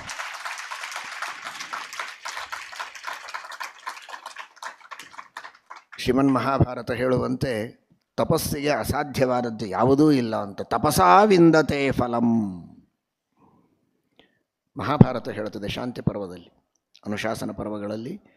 ಅಂತಹ ಅದ್ಭುತವಾದ, ಹೀಗಾಗಿ ಅವರವರಿಗೆ ಪ್ರಿಯವಾದದ್ದನ್ನು ಅವರಿಗೆ ಮಾಡಬೇಕು ಅಂತ. ನಿಸ್ಸಾಧಾರಣ ಸಾಮ್ರಾಜ್ಯ, ಕೆಲವರು ಆಮ್ರ ಆಜ್ಯ, ಕೆಲವರು ಬರೀ ಆಜ್ಯ, ಕೆಲವರು ಬರೀ ಆಮ್ರ. ಸತ್ಯಧರ್ಮರು ನೋಡ್ರಿ, ಒಂದೇ ಶಬ್ದದೊಳಗೆಲ್ಲ ತಂದಿದ್ದಾರೆ. ನಿಸ್ಸಾಧಾರಣ ಸಾಮ್ರಾಜ್ಯ ಭೋಜನ. ಇಷ್ಟಕ್ಕೂ ಬಿಡಂಗಿಲ್ಲ. ಇನ್ನು ಕೆಲವರು ಇರ್ತಾರೆ ಭಾರಿ ಮಡಿ. ನೀವು ಬೇಯಿಸಿರಿ ಅಂದರೆ ಗ್ಯಾಸ್ ಮೇಲೆ ಬೇಯಿಸಿರಾ? ಅಲ್ಲ, ಆಗಿನ ಕಾಲಕ್ಕೆ ಇರಲೇ ಇಲ್ಲ, ಈಗ ಹೇಳ್ತೀನಿ. ಗ್ಯಾಸ್ ಮೇಲೆ ಬೇಯಿಸಿರಾ, ಒಲೆ ಮೇಲೆ ಬೇಯಿಸಿರಾ, ಆ ಒಲೆ ಸ್ವಚ್ಛ ತೊಳೆದಿರೋ ಇಲ್ಲೋ, ಇಷ್ಟೆಲ್ಲ ವಿಚಾರ ಮಾಡೋದ್ರೊಳಗೆ ಅವರು ಊಟನೇ ಮಾಡೋದಿಲ್ಲ. ಅದಕ್ಕೇನು ಮಾಡ್ತಾರೆ ಅಂದರೆ